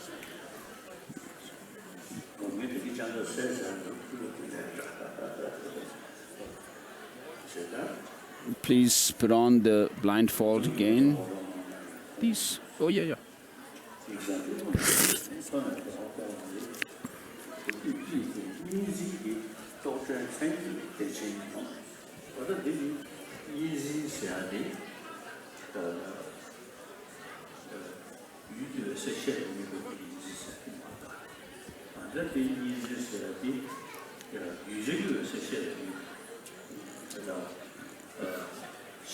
So here it mentions the consort is noble of noble lineage, 16 years of age, and seeing her gives you joy, your experience of innate great bliss, which is free from the conceptions that cling to duality.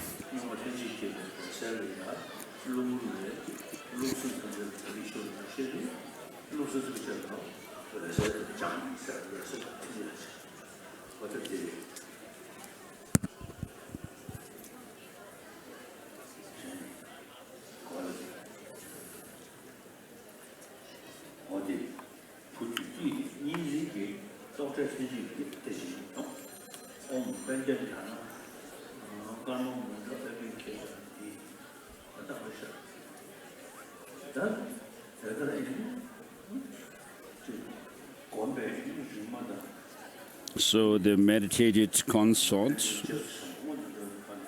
and you go into union and then experience the four joys sequentially, and then you experience the clear light of innate clear light mind, and which helps to purify or overcome all the defilements. As Jamyang Shepa Rinpoche says, although both the Tantra and the Sutra teach emptiness, the subjective mind meditating on emptiness that is superior is only taught in the highest Tantra. And therefore, the subtlest obscuration to knowledge can only be overcome through the highest Yoga Tantra practice.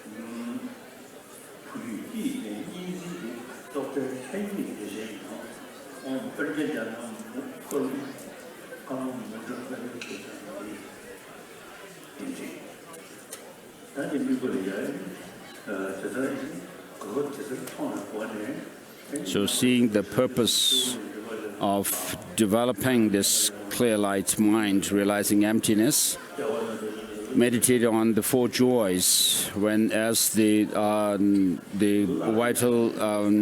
drop melt from the crown down to the throat, heart, navel, and the sacred place, you actually go through the experience of the four joys, which are called the joy, supreme joy, special joy, and natural innate joy. And then they are brought back in the backwards movement, and again you experience these the joy, supreme joy, special joy, and innate, natural innate joy sequentially as they move up. From the perspective of the great, self-cognizing, naturally innate clear light mind, all phenomena of the are of same taste. Seeing this is the nature of the wisdom, knowledge, empowerment. Next is giving the name empowerment. For that you make a mandala offering. Please repeat this request. Gema. Alas, the Vajra Master, please grant me the four empowerments, the power of awareness, the direct insight, the pristine wisdom that has always been self-arisen. Give me the fourth instruction, fourth empowerment. So keep your body upright in the Vajrayana posture with the 7 postures or features. So sit straight, straighten your spine, you breathe calmly and naturally.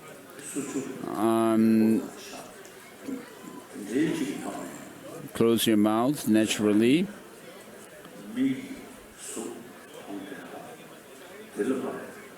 And don't follow what your eye sees, nor what the ears hears, and sound and smell also, and taste, as well as tactile sensation. Don't follow these. as you do experience, like in a deep sleep, there's only the mental consciousness, and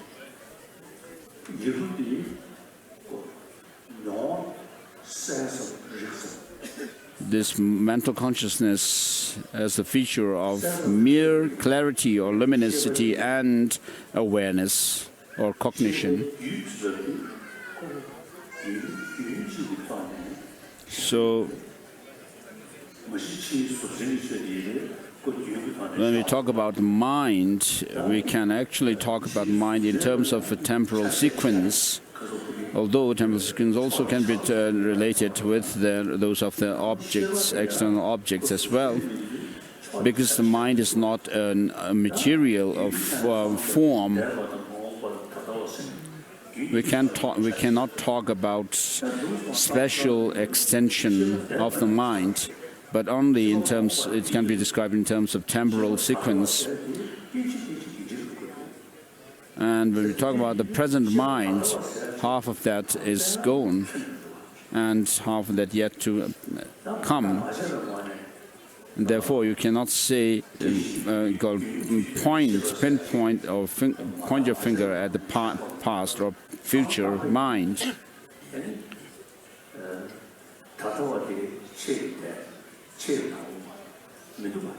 So when you analyze the mind itself, the present also is half gone and half yet to come.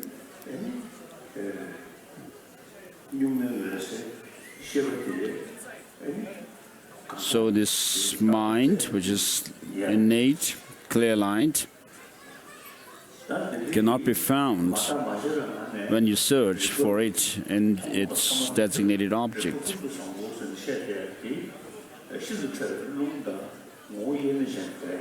Whereas it is always together with this subtlest wind energy, and cognitive nature is the mind, and then the movement towards the objects is that of the function of the wind energy. And so this subtle wind and mind serves as the basis. As they get more purified, it serves as a basis for manifesting into those of the illusory body and the clear light mind. So there are many different types of illusory body, but what is taught in the Guhyasamaja Tantra is quite significant, unlike others. So the normal learning stage of the union of the illusory body and the clear light must be preceded by a trainee level illusory body, union of illusory body and the clear light.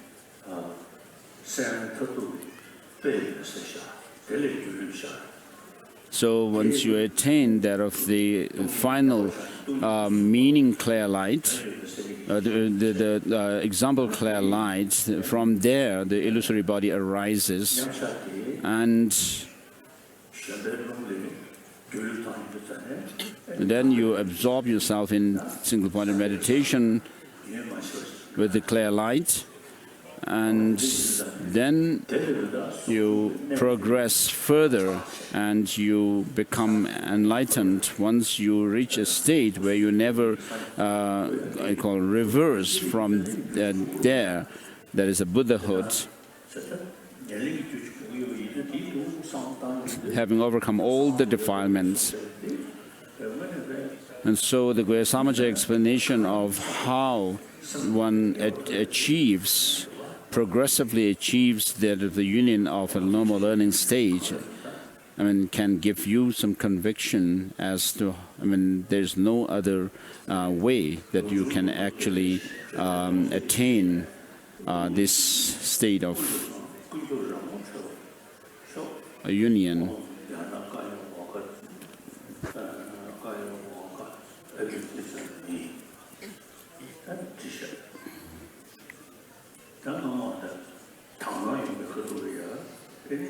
So whom recognize all pervasive, all good, the five wisdom, emptiness and clarity that have not been mastered, the inexpressible natural state of the four pleasures or joys of the downward and upward, Om Jnana Kaya Abhikinsami.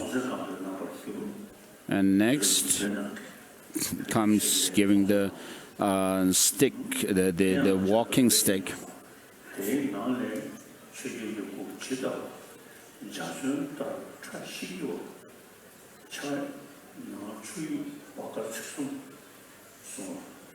So Songtsen Gampo appears as a transformation of Vajraguru, and he appears in the form of a rainbow and light. His vivid and bright rainbow-like body holds a Dharma walking stick made of a wood called ba, and that has these three joints. He touches that walking stick to your heart while giving the following explanation.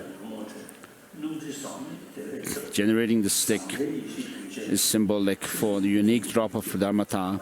It is upright, its uprightness spontaneously arisen and fundamental nature, its whiteness, freedom from stains of the imprints, its softness and beauty, symbolizes freedom from karma and afflictions. Its shiny and resplendent aspect symbolizes pervasive, untainted bliss. So in the highest Yoga Tantra teachings also there's mention of the fundamental consciousness called Alaya Vijnana.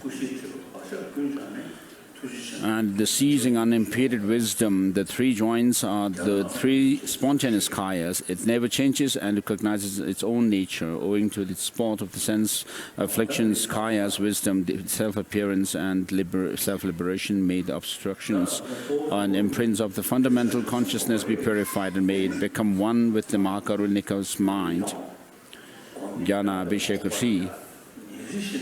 So this completes the initiation of Avalokitesvara. So you have pledged that you will meditate on bodhicitta and the wisdom of emptiness already. So this you should not forget. So I actually seriously practice and meditate on these two principles of bodhicitta, the spirit of enlightenment, and the wisdom of emptiness. So this really is helpful for making transformation within my mind.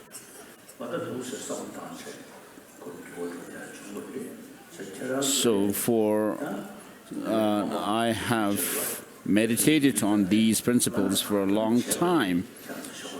So you as disciples, my disciples, should also follow in my footstep.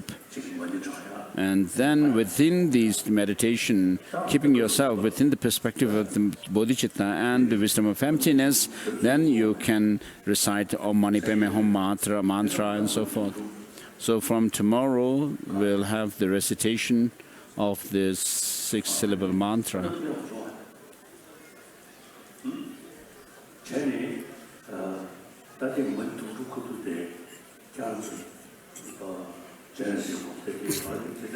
So of course there is the text for meditating and visualizing Avalokiteshvara, and so during the recitation of mantra, the six-syllable mantra, do your best to meditate and cultivate the bodhicitta and the view of emptiness, so that you can actually make people say that this time, this recitation and the collection of the Mani mantra has been quite different from the previous times.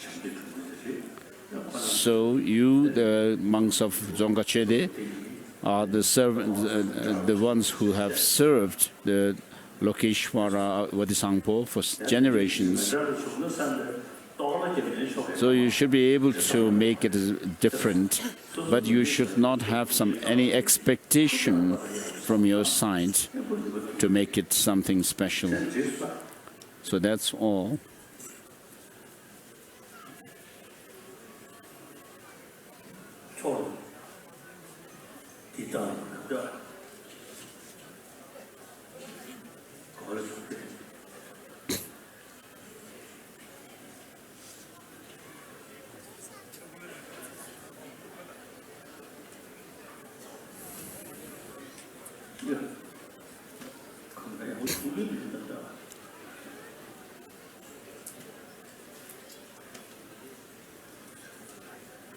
我这里面这是事。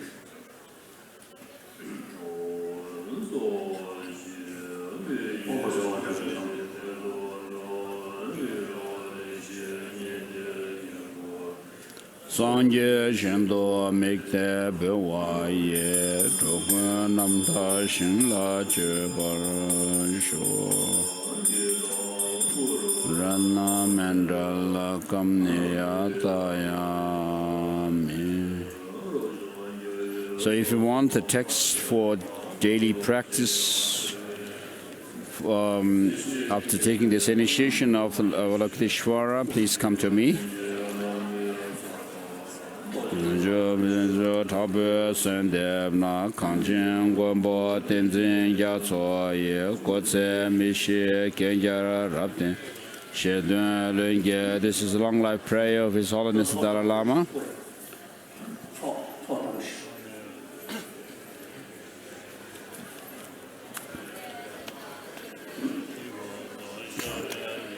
Na zuo tam jie la da zha dong shuo zhao bui sun dem na kang jin guan bo ten zin ya zu wen zhe mi shi ke ya rab den jin shi dun len ge zhuo ba ra qin ge er ding ye de.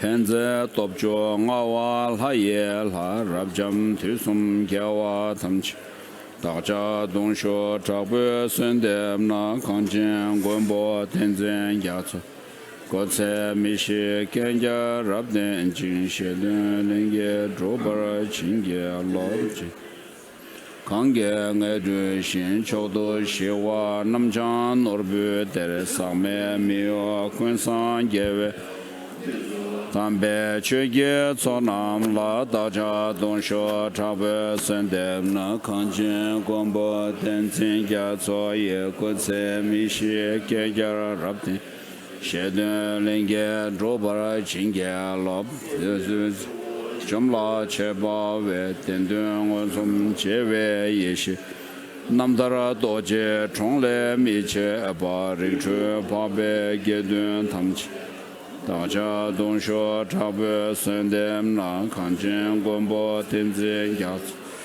guo ce mi shi gen ya rab den jin shi dun len ge zhuo ba ra qin ge lo zhi xin da ne yu du zhi de dong nyam ge ra ru bei zhen zhuo ye ne zhuo lam san zhuo la chuo zi ne song ba wo kang zhi zuo nam la da zha dong shuo zhao bui sun dem kang jin guan bo ten zin ya zuo ye guo ce mi shi ge ya rab den Ji shen de lin ye zhuo bo xin ye lun du jie chang ye ga da xia ye ye me zhe da ye den do ye gu den do nen ji yong ye du zuo ye jian de den zuo ya zuo da xiao dun xiu zhao bui so de na kang jie guan bo ten zin ya zuo ye gu jie mi xie ge ya rab den ji shen de lin ye zhuo bo xin de do lu me jiab ji chong nam la wo nian de ji bie so do de mi xie nian bie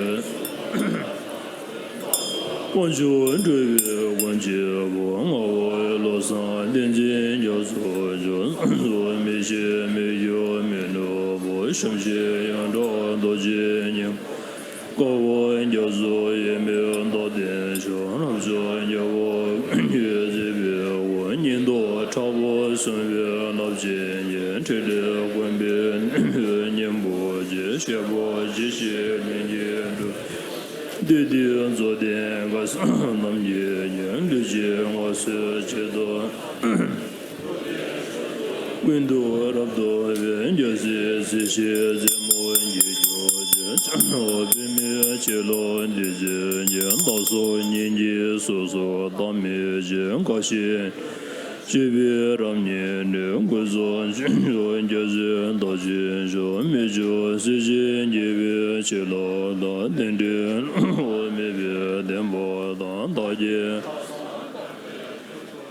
没别的见的老人家，我说那么。Avalokitesvara Chuchu Yawa Siji Tamji Yin Dewa Mani Nyindi Dona Labo Zivi Gombo Tuji Hojo Jiri Sila Sowa Den Jiri Sewa Chanju Donam La Labo Zivi Sumden Yelo Jizi Losan Denzi Yazo Le Sowa Depso Dagyu Shinye Lo Tuye Melam Zende Dombo Ranjung Pabo Wadi Sambo Dan Yeme Jizi Denzi Yazo La Sowa Nezo Jinye Sunde Tsera Damche Don Jizin Losan Denzin Yazo Le Labe Resa Shendo Misho Tuji Singla Lamna Chando Zong Wenji Sambo Digbe Lele Me Chime Dosa Nyeson Tezi Dagi Nego Jido Yu Tuji Chagyu Nyeson Nene Niju da chamdo ninji chanju simju da taji nilu dobe dawa na njula jewo sanje lejan gombe dambo cho lame doji tibi ngosho ne zame bon sidi ndo bo yo ngore rawe ngore shingam de pendo Jiri Siwan Denzin Jazo Yen Shabi Njoji Mela Lobe Njawe Demba Lang Kuwe Nacho Sujin Sumi Jubo Mali Mbo Chuzo Dembe Njoji. Thank you.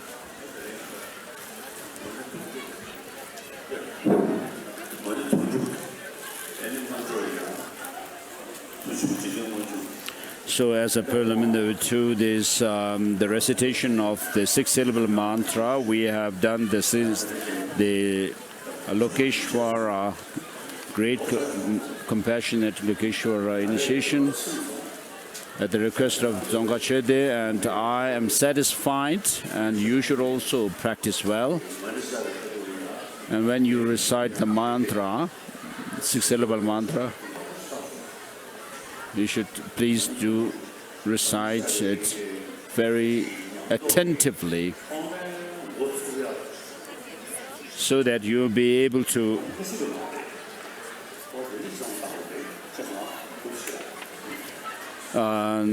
be on the,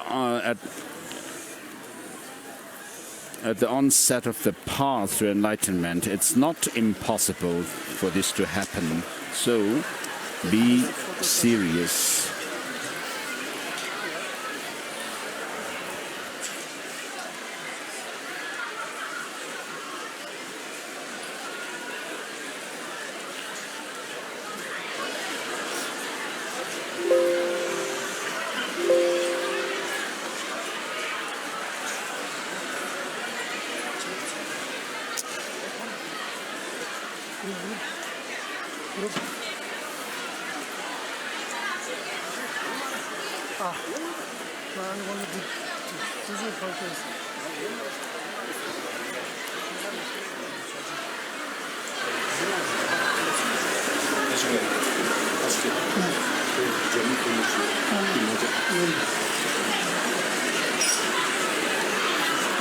There's one lady from China, don't show that.